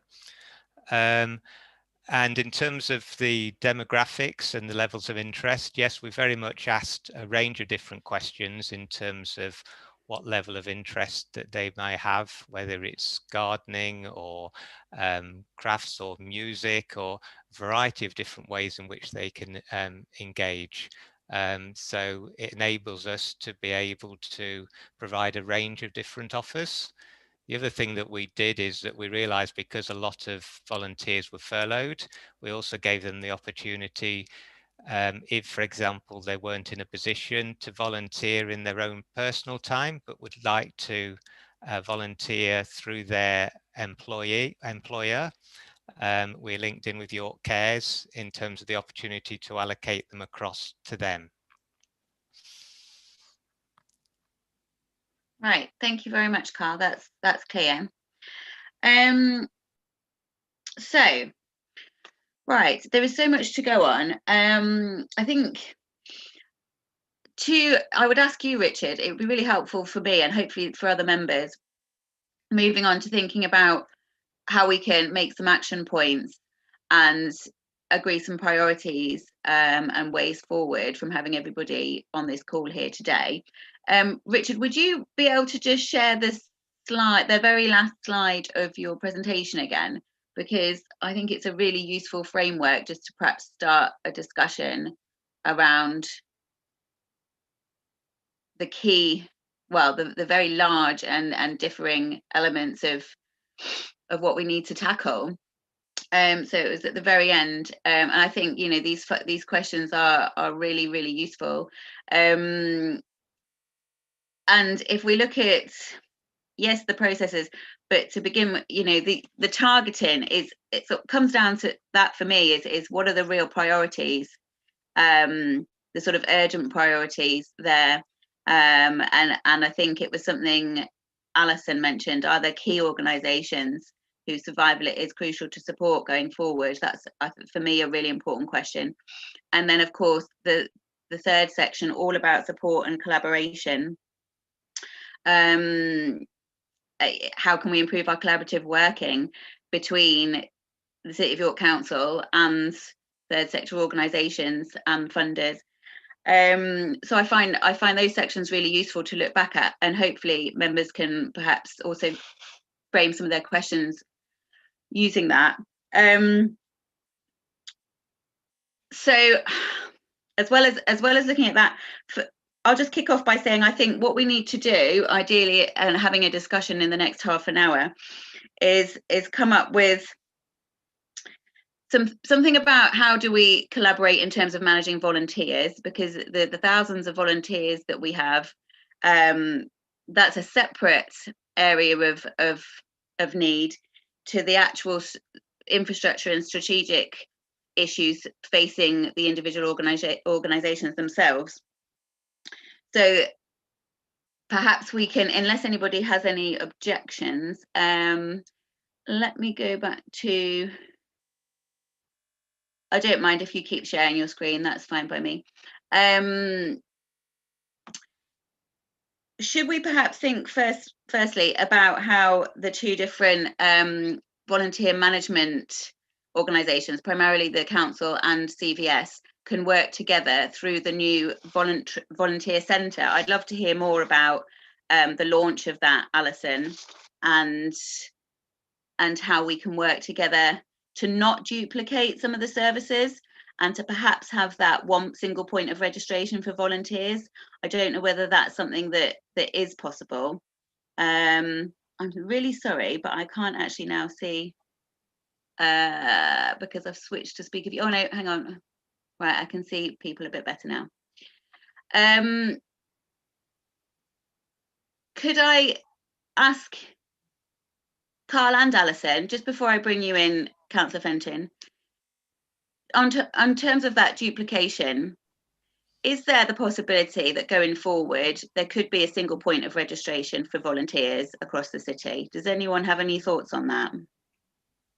Yeah, we've had, Darren might want to come in actually, Rosie, about that. We've had a meeting to discuss how we transfer people over from registering with you to registering with us. So Darren, do you want to say anything about that actually? Is that okay from a please do perspective? Yeah, no, happily, and first time speaking, so just to thank everyone for coming, particularly Jenny, Alison and Heidi, and as well as obviously the CYC officers that are here as well. No, entirely, this is all very timely actually, isn't it? Because we've only just come out of some of those meetings in terms of what happens next in terms of volunteer engagement. I think in terms of the way your centre will be set up, Alison, it's very much in terms of hosting opportunities, in terms of, you know, a full directory, a one-stop shop in terms of everyone that could possibly do with an extra hand, whether it's a single, it was a very small charity, or you know, directing people to Ready for Anything. Everything is hosted on there, and people themselves can be directed towards it. So I think almost two tranches in my mind, people that are very, very emergency focused, directed, you know, when it's wrapped up, when the system's wrapped up, towards Ready for Anything directly, but then those included and everyone else directed to the portal and the volunteer centre hosted by York CVS. And I think coming out of the crisis, I think we're going back to the conversations pre-COVID, this was always something that had been bounced around as something that was desperately needed in the city, ever since we lost ours. So yeah, really looking forward to that being set up. And I think in terms of probably what was behind Councillor Webb's question, in terms of this sort of untapped potential, that will be a real sort of method for making sure that anyone with any spare time is connected to any charity or voluntary organisation that needs an extra pair of hands. If that's okay, good. Oh yes, do you want to come back on that, Alison? Yeah, so absolutely perfect what Daryl said, but just plans for the future of the volunteer centre is that, we'll have specialisms, so we'll have volunteering people with mental health issues, so in my experience, I've run volunteer centres before, it hasn't been mainly older people, it's actually been mainly younger people, because we had youth volunteering projects, or we had mental health projects, so we had different ranges of ages. So I think, one way of us finding funding for the volunteer centre to do more stuff is to have different targeted groups. So I'll be looking at doing supported volunteering once we've got some evidence of need for that in the future. So so this just gives us a starter for 10. We can identify what the need is and then bring in more money and hopefully have a really thriving, much bigger volunteer centre going forward. So I've been here 2 years now, and it's been my ambition to have the volunteer centre. So hurrah, I've got it finally. So hopefully it will do some good in York. And Alison, will that be an open door at the Priory Street Centre? Is that going to be an actual venue? Yeah, so it's based at Priory Street Centre. So we normally do appointment systems for volunteers, but we'll do online stuff as well, because some people want to do online registration, but some people need to see people face to face, because that helps them find the right opportunity for them. So we'll have a bit of a mixed approach to it. Great, thank you very much. So, Councillor Fenton, I think you've been waiting to speak. It wasn't on the volunteer issue, so I don't know if Councillor Webb did want to speak on volunteering. If he does, I'll let him go first. Let's check, Councillor Webb. No, it's something I want to say before, but okay. Councillor Fenton, off you go. Okay, thank you. It was, I suppose, just focusing in on, what can the council do, and it was something that Jenny mentioned around contracts, and a number of people have talked about the fact that there are probably more outcomes are delivered than those that are specified in a contract. So I suppose it'd be really helpful to kind of try and understand, is it that the council needs to be smarter in the way it contracts with organisations, so it is contracting outcomes rather than things, or rather than simply time, but specifying what outcomes it wants, which would then give the voluntary sector organisations the opportunity to say, these are the things we can deliver, and these are the outcomes, and particularly demonstrating how that will then avoid further costs further down the line by having those interventions that the sector can deliver. So it was really, I suppose, a sort of request for for any kind of pointers really from Jenny or anyone else as to what you'd like to see in terms of what the council can do in terms of its contracting approach. Thank you.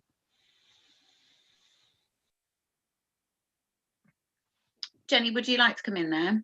Yes, yeah, Councillor Fenton, I think a move towards more outcome-based commissioning would be welcome, and I think but I do accept that is hard and that is riskier for a public body, but I do think that we have the sort of grown-up relationship between the voluntary sector and the council that we could do that, and we could take a level of risk together.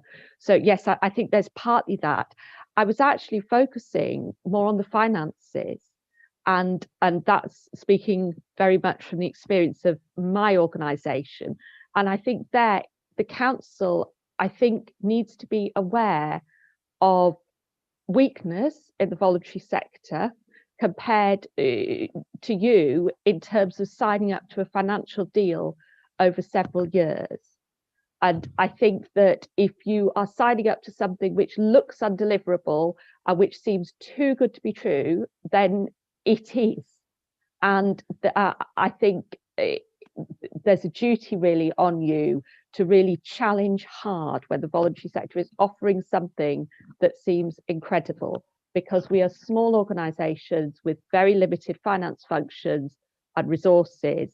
And when we get into contractual relationships with you, often it's for contracts and grants which are about our survival.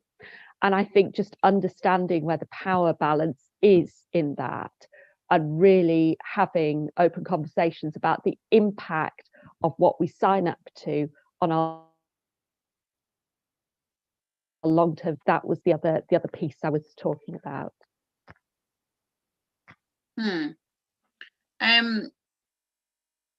Is it possible? I'll bring you in a minute, Richard. But could I just ask? Is there a senior officer from the council, perhaps Jamie Cayley, that wants to comment on the commissioning at this point, or even Amanda? Otherwise, we'll have to bring it back for a further detailed discussion. Richard, did you want to? Oh, Joe, you're there, I know, but I mean, I think it would be worth hearing the council's perspective on that just briefly. I think the move towards outcomes-based commission is totally sound, and it's been something we've been trying to do in adult social care for a number of years. It shouldn't always just be about what's written in the contract. It should be based on the relationships as well. So quite a bit of our commissioning and contracting procedures and culture has moved away from a transactional model to more of a relational commissioning model. And that complements some of the points that have been made by some of the speakers from the voluntary and community sector when Alison was talking about, you know, trying to identify strategically important organisations in the sector and how they should be protected, reflects a relational commissioning model for me.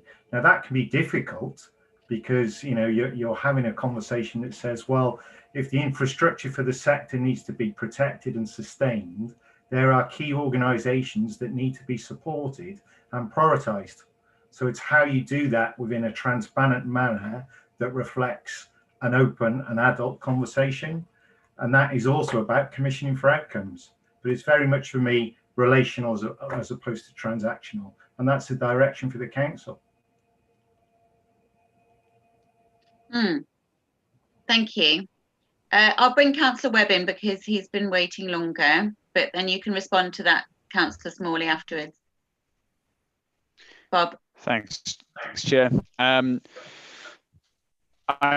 it's been fascinating, this meeting. I think it's really powerful hearing from these organisations and who really know what's going on the ground. And I think this balance of power that Jenny spoke about in terms of almost commissioning of services from CYC is so important. And I think straight off the bat, I think for me, that is something that we want to be, if we're saying anything out of this meeting, I think we need to sort of make note of the fact that we need sort of more outcomes and relationships based commissioning. I think we need to look into how we're currently commissioning and work with the sector to see how we can improve that.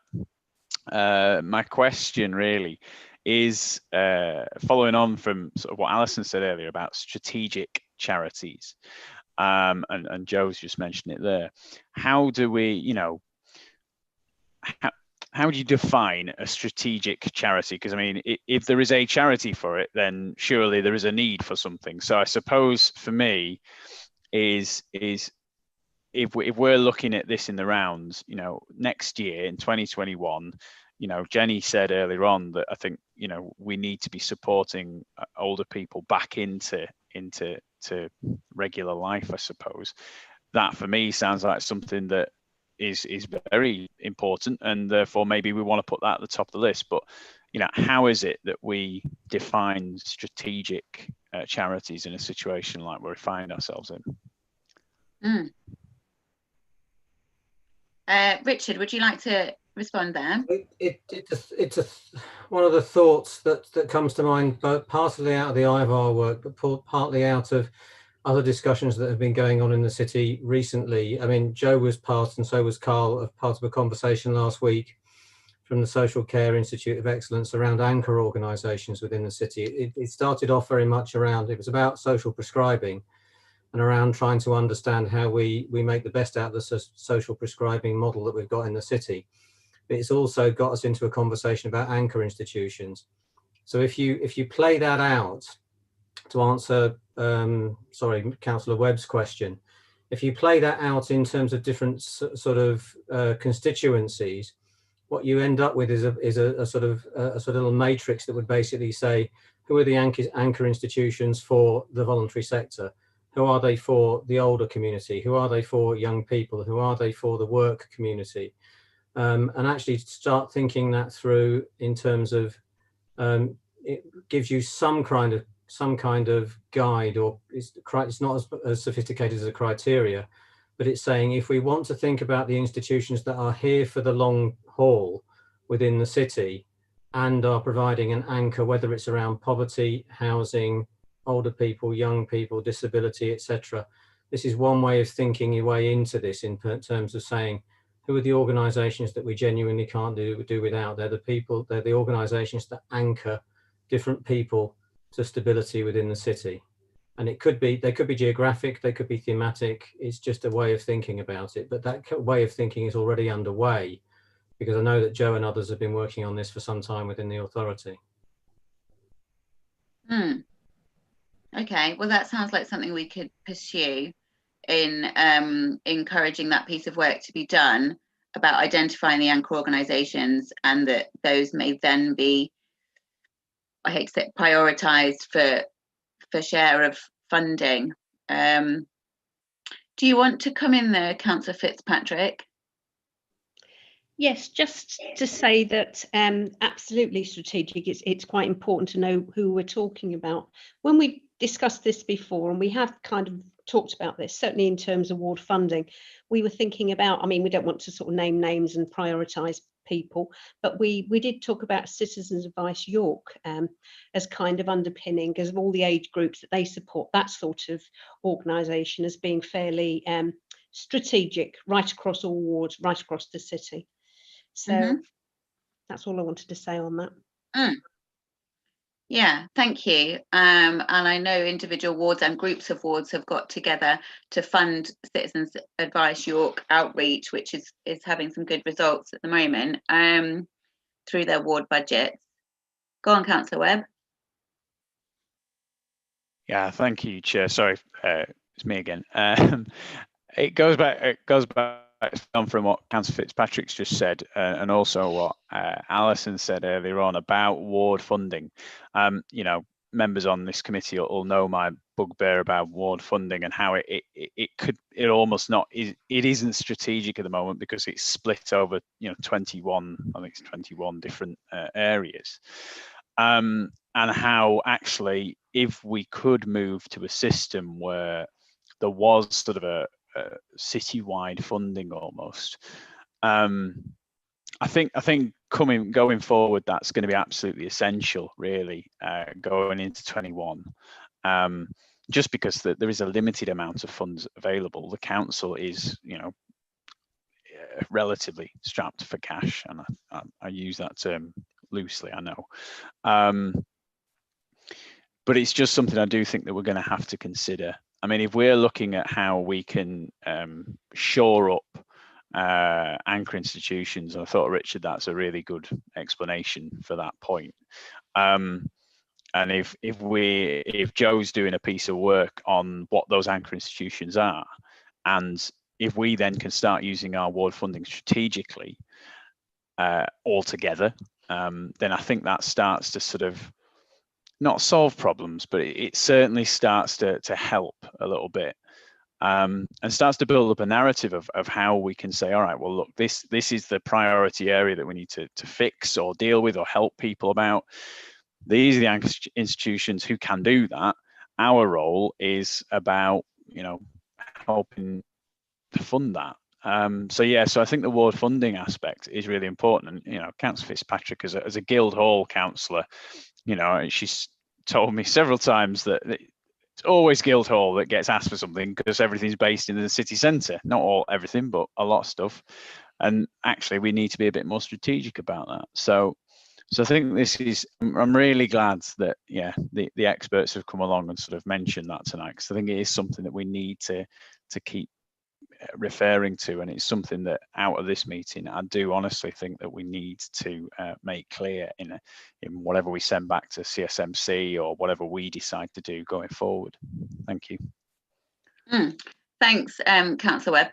And of course, one of the things that I've taken from having a quick revision back over the council's strategy about volunteering, called the People Helping People strategy, is that connections between the ward committees and how we allocate funding is very important, but also in terms of collaborating to deliver social action projects, which is something that the emergency community hubs, and hopefully a development of community hubs in other areas in the city, will be about collaboratively with the community developing projects, as well as how they're funded. And I think we heard quite a lot about how the community hubs might develop, and we're going to look at that as a committee in the new year, and have more updates from Charlie and senior officers in how community hubs can be a real asset and add capacity for bringing people together in a local area.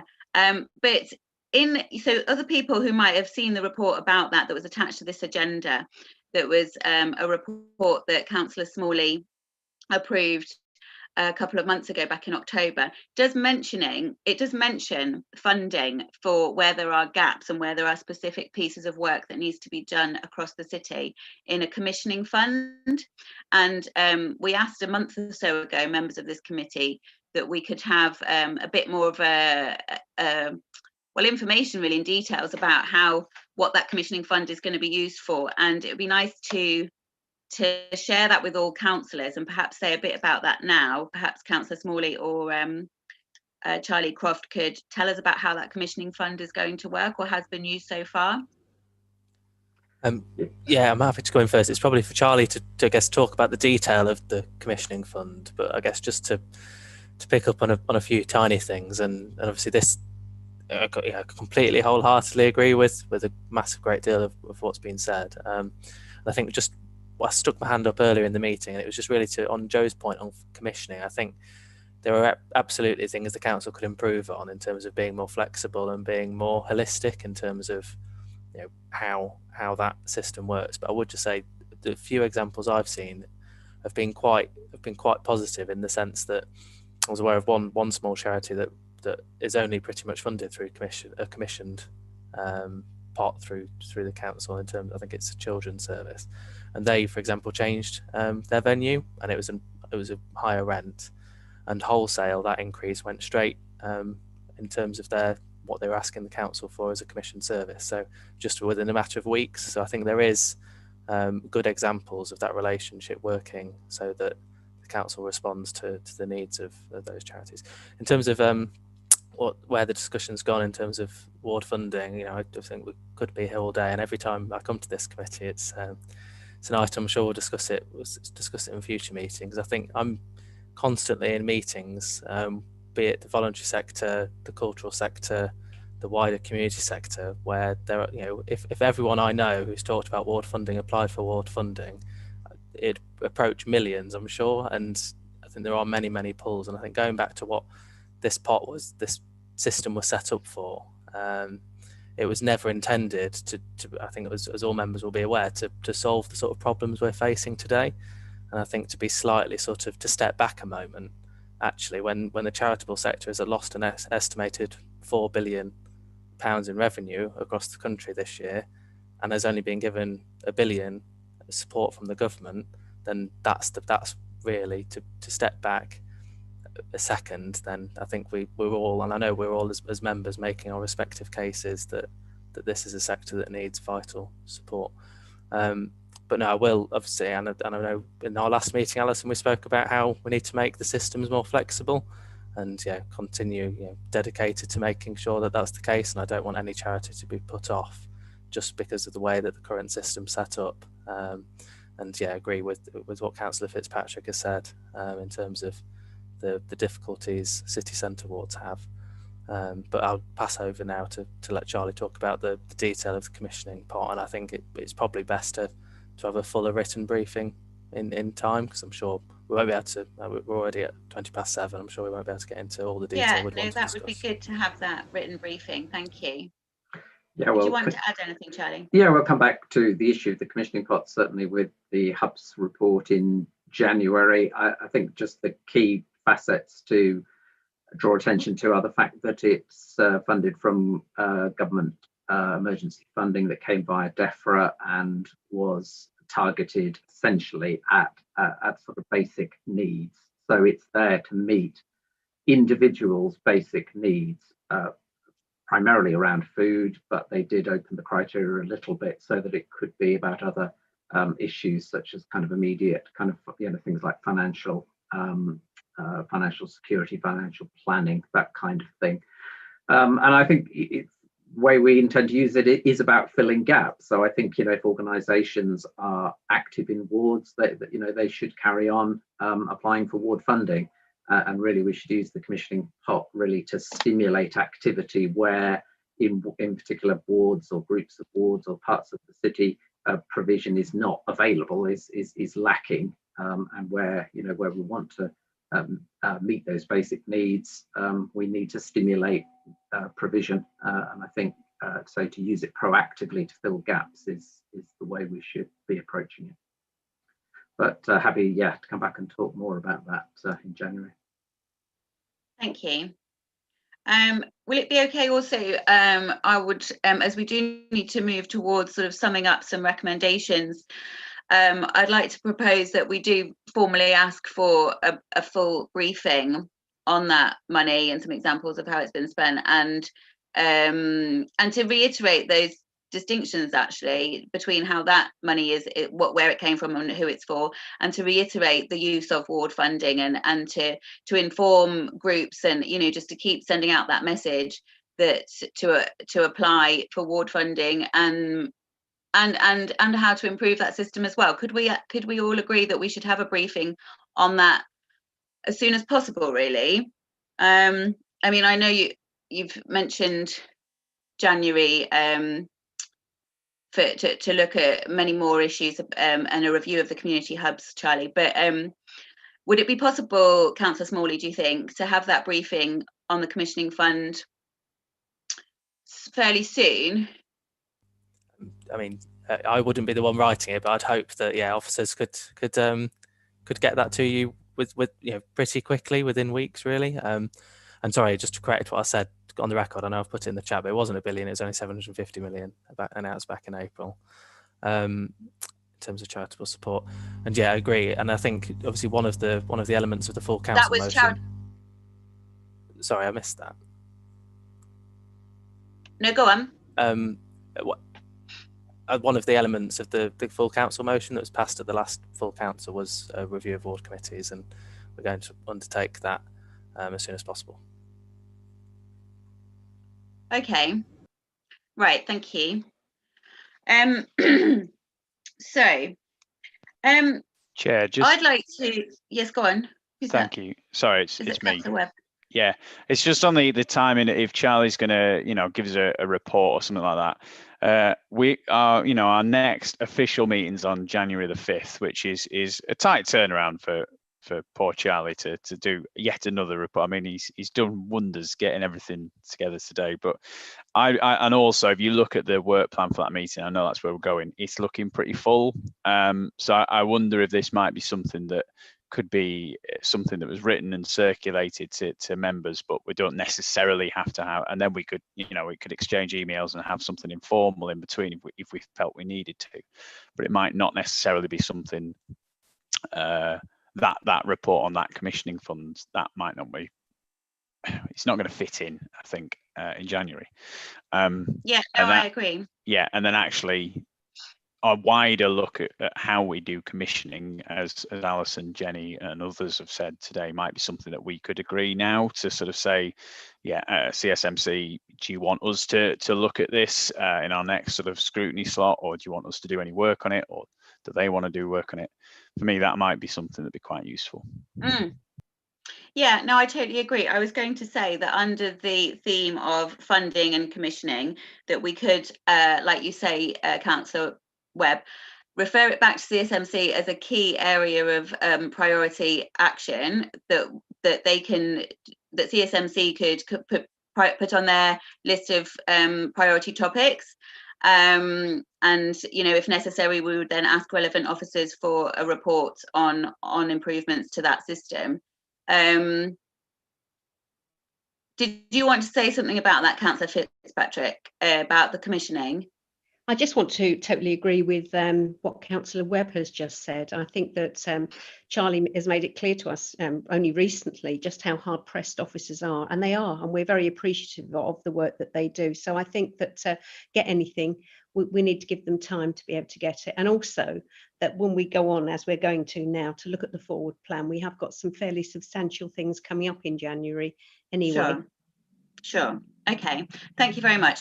So could I just get agreement that, yes, we will await a briefing on the commissioning fund and a review of ward committees that has already been put onto the forward plan. So that's the first thing. We will have it's two separate things really. We'll have a briefing on the commissioning fund from Charlie. When it's ready, it'll be circulated to members. So is everybody happy with that? Just give me a wave if that's okay. Yes, brilliant, thank you. And I don't think we need to agree what you said, Councillor Smalley, about the review of ward committees, because that was agreed at full council last time. So before I bring in any other topics for new topics for recommendations, I'd just like to clarify that I think in terms of the volunteer management strategy and collaboration and avoiding duplication between registering and deploying so many volunteers, could I ask for members' views on whether it would be worth having an update or a sort of a presentation or a report really, or some form of, again, details, perhaps even a brochure style publication as to what that new volunteer centre and the new staff of that centre is and how it works, and to sort of celebrate its launch really, and to sort of tell us and all the other members of the public as well what it's going to do in supporting volunteers, perhaps the training that Heidi talked about and the support for leaders. And all the things that new centre and those new workers can offer. Would it be okay to ask Alison to come back to us with information and a sort of a guide to the new volunteer centre for us all to be able to share? Do you think, is that something that you've got ready anyway, Alison, as to what that centre is for and how it's going to be used? Yeah, so there's information on the website. The press release is going out this week, I think, in conjunction with the council as well. So yeah, they've only been in post about 3 weeks, so we're up and running. So we're placing volunteers already. We've got a big mass recruitment coming up for mass vaccinations and stuff. So it's very much hitting the ground running. So I'm happy to come back at any stage to tell you this is how it's going so far. You know, perhaps in a couple of months. Happy to do that. But look at our website, or just keep an eye on the press as well. Okay, thank you very much.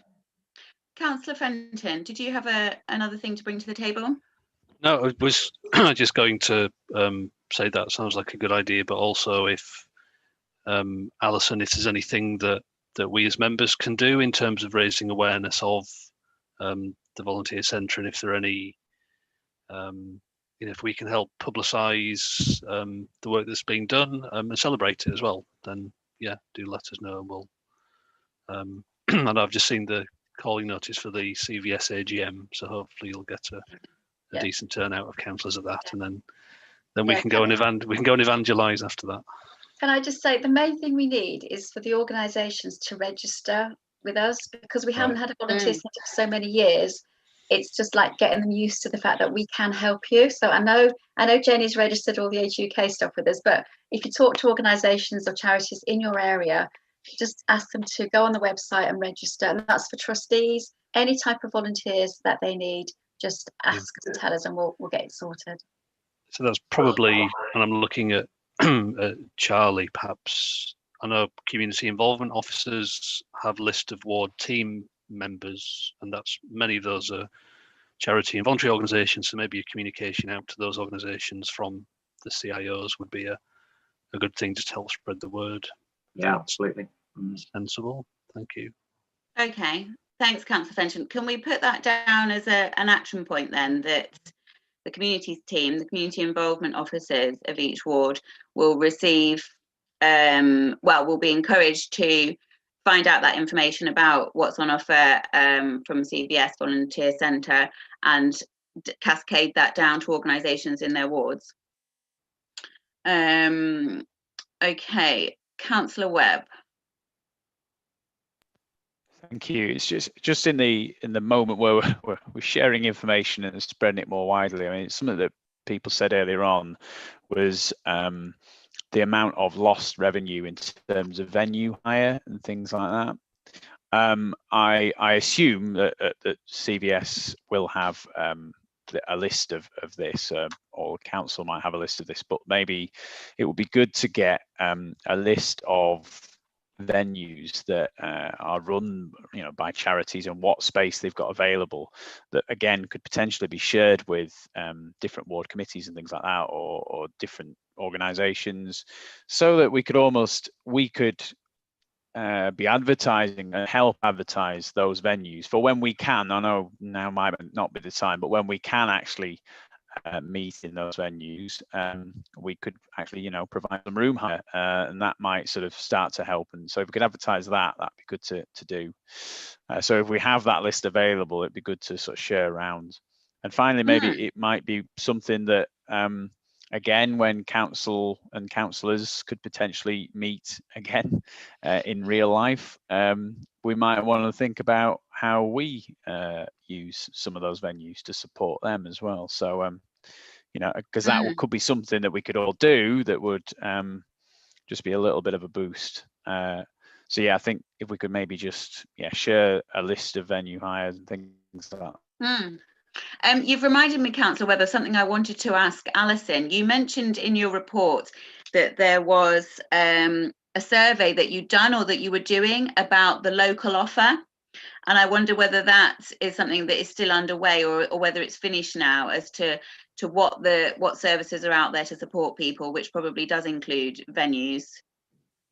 I don't think it does include venues, actually, but there is a directory. Yeah, but that's a fair point. But I know somebody in the council supports community venues as well, so we might need to have a chat with, perhaps Joe might know. I think it's Andy. I can't remember his surname. The directory, I sent it, so I thought it would have gone out with the papers. It will be updated regularly, weekly. So any organisations, any charities that are providing any services during COVID, let us know, or we can put them in there. It's used by professionals, so you can refer people into them. It's on our website actually as well. So have a look on our COVID section of the website. It's on there. Thank you. And again, it does tie in with a lot of the work that the communities team at the council are doing in their development of community hubs. They have started mapping the provision on a local level, and there is a map that I know the communities team are working on. So that will really tie in, and it will be good to cross-reference and work together on that. Councillor Smalley? Yeah, sorry, and Alison's absolutely right. It's Andy Laslett, who's the Strategic Services Manager at the council, and the meeting is tomorrow of community centres. And really, it's doing a lot of what Bob said, although I wholeheartedly agree with what you said, Bob, in terms of we need to advertise this. And there's a community centre in my ward that hasn't had any bookings all year, and approached us just last week saying, we never thought we'd be in trouble, but now we've run out of reserves, and they hadn't been invited to those networks and are now involved. So wholeheartedly agree, and I'll take it up with Andy. It's rare, Daryl, but it does happen. See. Thank you. Now, just to sum up, and just to float one more idea that I think is really important, and it ties back into the real strategic asks. And the fact that, like Councillor Smalley has just been corrected, there was only a £750 million package of support from the government. And, some of the real pressures on the volunteers themselves not just the organisations, are the lives that they lead, and the ordinary circumstances of the people that are putting themselves out there to help others. As Jenny said earlier, so many volunteers are either, well, not paid, or so many workers in the charitable sector are on very, very low wages, and obviously the pressures on them to keep going and manage helping people and to fulfill the aims of a people helping people are huge. Now, there was something I'd like to recommend, that we ask the executive to follow up on part of one of the motions from the last council meeting as well, and write to the government asking for a trial of a universal basic income. It's a point that very much would show a strategic approach to making a difference in people's lives. And I just wondered whether members had any thoughts about whether it's a good idea to follow up that motion and encourage our executive to write that letter to the government calling for a trial of a universal basic income. Can we put that down as an action point? Can you wave if you agree, or put your virtual hand up if you don't agree? I'm not quite sure it necessarily fits with what we've been talking about. I personally agree with the sentiment, but that's kind of what the motion was about, wasn't it? So I think, is that not already kind of agreed by executive? Sure, no, you're right. And as we talked about, another element that was agreed from full council. Yeah, no, I just wanted to bring it in. I just wanted to make the point that strategically, there's a lot more that can be done in putting more money in people's pockets to make sure that people can continue to help others and not fall into crisis themselves. And that's what volunteering is all about. It's being resilient in order to have the capacity to help other people. Councillor Fenton? Yeah, again, don't disagree with the sentiment. I'm not sure it's something that naturally follows on from this discussion, but it's a discussion that, in terms of a broader discussion around sustainability of the sector, clearly, sure, reimbursement or lack of is clearly a key issue, and the council has a role in terms of our involvement with the sector, but it's a bigger issue. So I'd hold the thought, but perhaps not do a letter at this point. That's fine. Okie dokie. Right. Yes, we are close to finishing, Councillor Webb. So that does finish our roundtable discussion. And I think to sum up, correct me if I'm wrong, but I think we have a couple of asks, one of which is to refer to CSMC the issue of commissioning and how that's done at the council, and whether they want to pick that up or not. Do I need to, can I work on the wording of that with officers in the future? And as well as that, are we saying that senior officers are already working on a paper about anchor organisations, or do we need to make a formal recommendation that is done, or we ask for a paper back about who the sort of how we go about identifying anchor organisations? Is that already being done, Joe? Can I just ask? Or I think that would be a bit of a stretch to say that is already being done. All right. it certainly builds on, pieces of work that we've done in the past. So, for example, the People Helping People strategy that reflects our approach to social action and volunteering in the city, and that has particular themes and priorities. Alison was talking about specialisms for the volunteer centre that enables you to attract funding. So I think it would need to be a more collaborative discussion with partners in the voluntary and community sector in the new year that allows us to look at this broader review of what we're doing around social action and volunteering that I think Alison already has plans to do, linked to the new strategy for CVS in the sector, and has had some consultation with Councillor Smalley about as well. So it's probably a longer term piece of work, because that needs to be done in a very co-produced manner with the sector, so that it's transparent and open and people can buy into it and see the rationale for why we're doing it.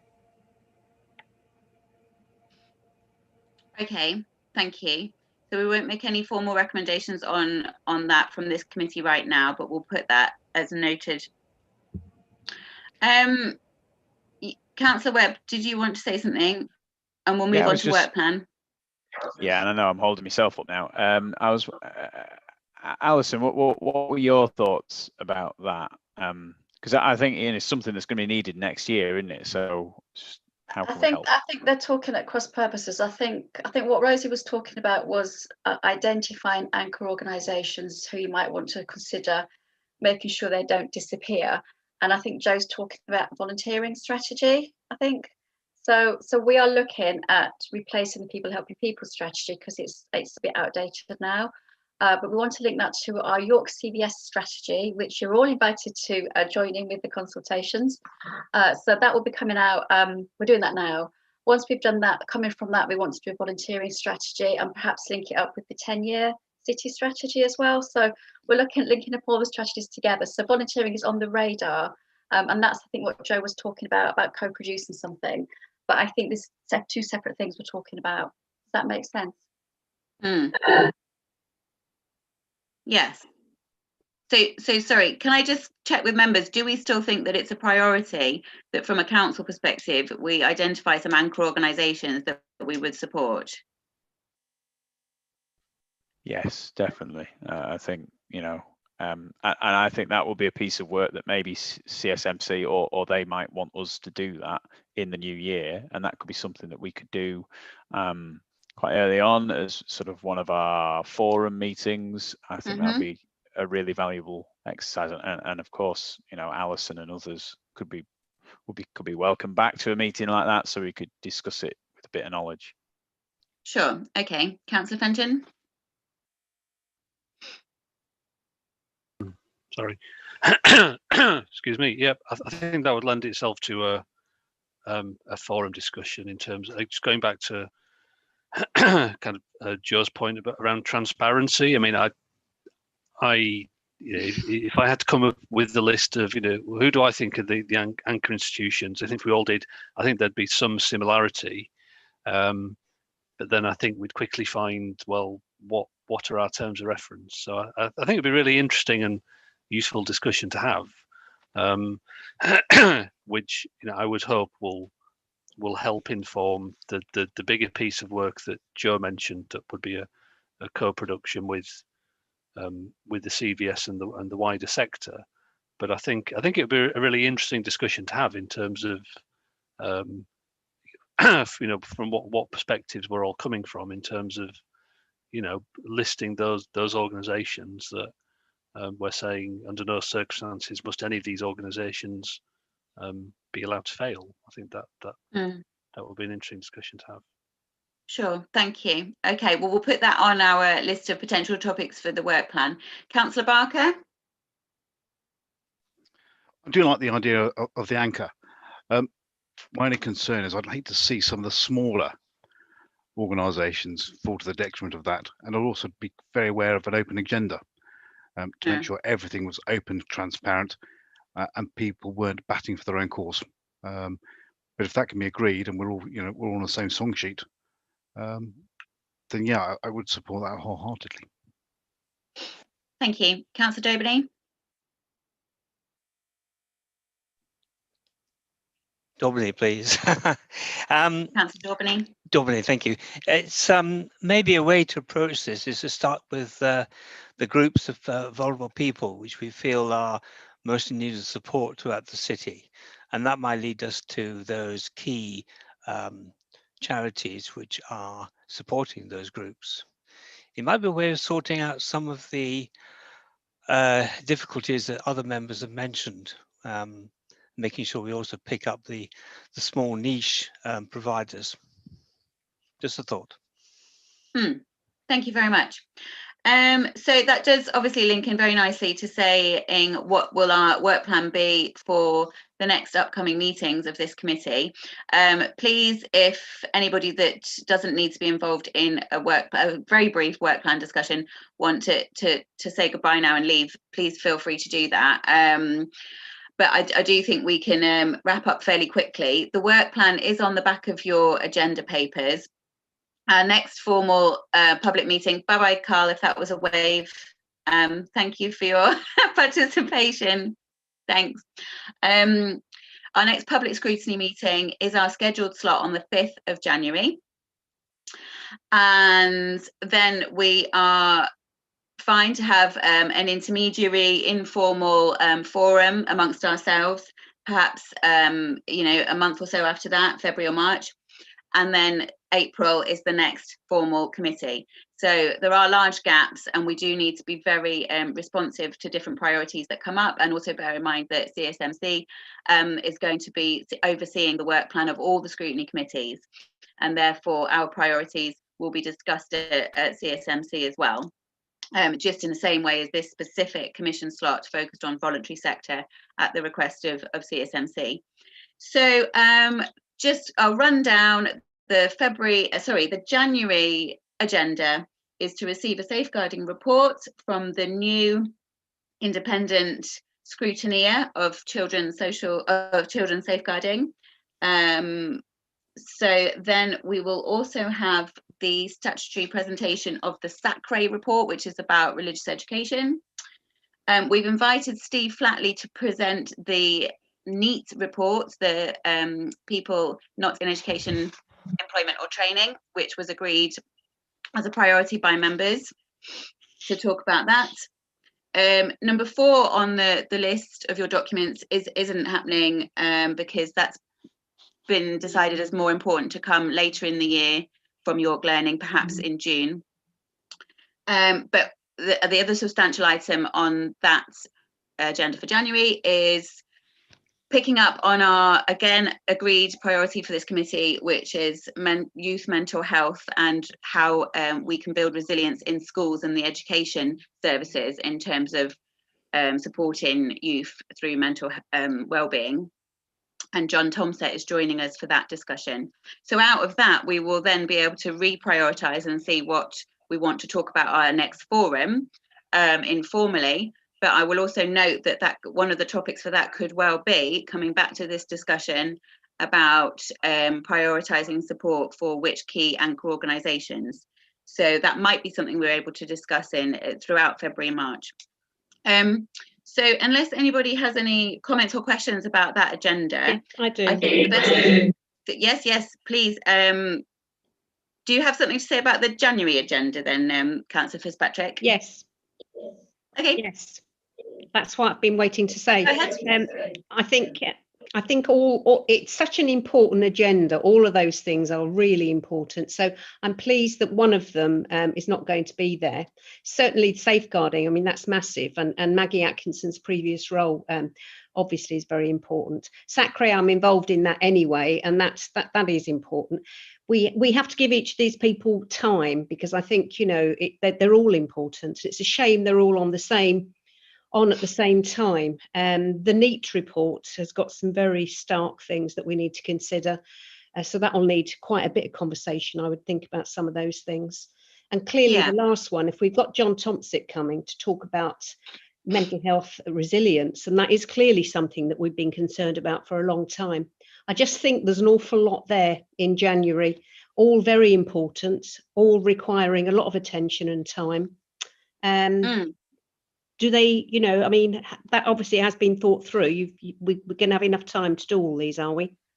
To be honest, the way I see it how that meeting will be structured is very much around young people. So number 3, the NEAT reports, and then the introduction of mental health and wellbeing in schools. Now, the SACRE report, I'm in discussions with officers as to whether that is something that can be circulated and, just asked for questions or comments, and it does not need to take up any time in the meeting, I would hope. It needs to take up some time. It needs to take up a little bit of time, because quite a bit of work's gone on in the SACRE committee. which I sit on as well. So. Chair, can I just Right, clarify? I'm afraid, I wasn't actually aware of that. Go on, Ange. Sorry, can I just clarify that the SACRE report is just to receive the annual report? Okay. Yeah. All right. Okay. Yeah. I can say a bit about it. I've been on the SACRE committee, just briefly then. Yeah, at the meeting. Yeah, and I guess how it would work is if we identified any priorities or glaring issues from it, that we would then have a separate informal discussion or away from that public meeting to address any issues or bring it back to somewhere. But similarly, I don't know, maybe I have overstepped putting the safeguarding report on there. Again, hoping that it would be an introduction to the new scrutineer, Maggie Atkinson, and a point of information more so than a big discussion point, because obviously safeguarding is covered by the Safeguarding Partnership Board. Yes, Councillor Webb. Yeah, I think you're right that safeguarding is covered by that partnership board, but the point, I guess, of a policy and scrutiny committee is that we can sort of take recommendations, we can hear things from Maggie and sort of what her thoughts are, because she'll have been in post for sort of 2 or 3 months there, so it'd be really good to hear from her. And then again, I suppose, Chair, that sort of follows on again that we'd have a similar situation where we would hear from that person. We could then say, well, actually, all right, this is a piece of work we need to come back to, we need to revisit, and then, how are we going to fit that in? And I'm happy to work with you on what's going to go on between that January and that April meeting. And, sure. I think the key thing is to really, really start, and we do need to give each of those items time. I think the SACRE report, potentially if that can be circulated in advance, then yes. We can ask questions. I don't know when the report will be ready, but then we can almost submit questions in advance to the author, and that might, I think, help move things along a little bit. And then I think the 2 big items on that agenda are the number 1 and number 5, really, in my mind.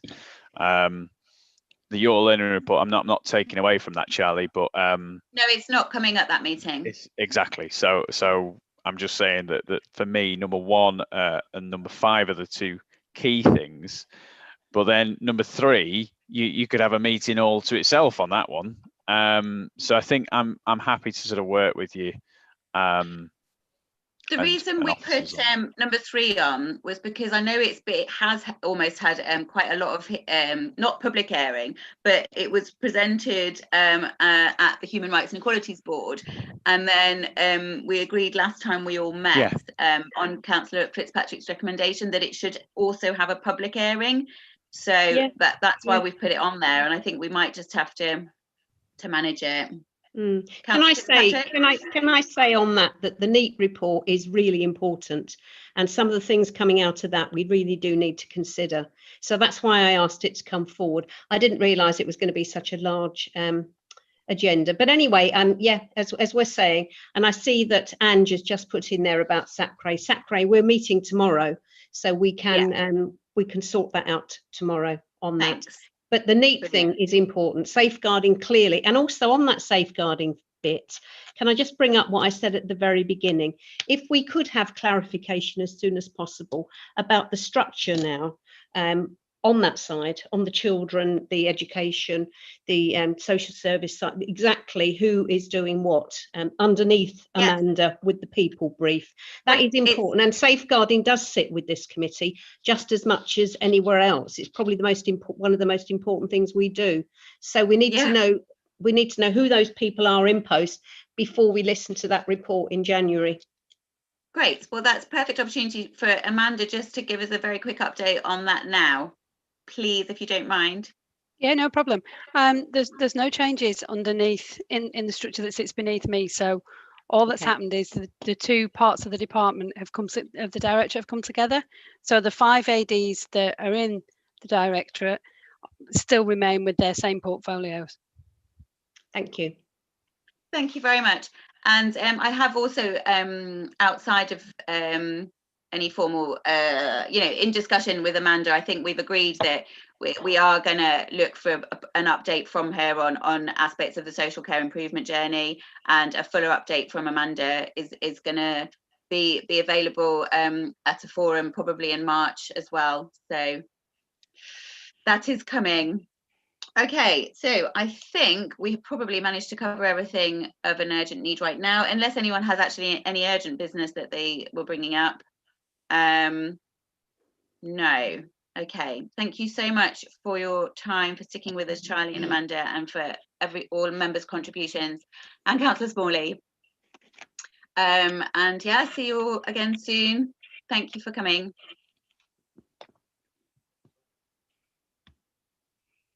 Confirm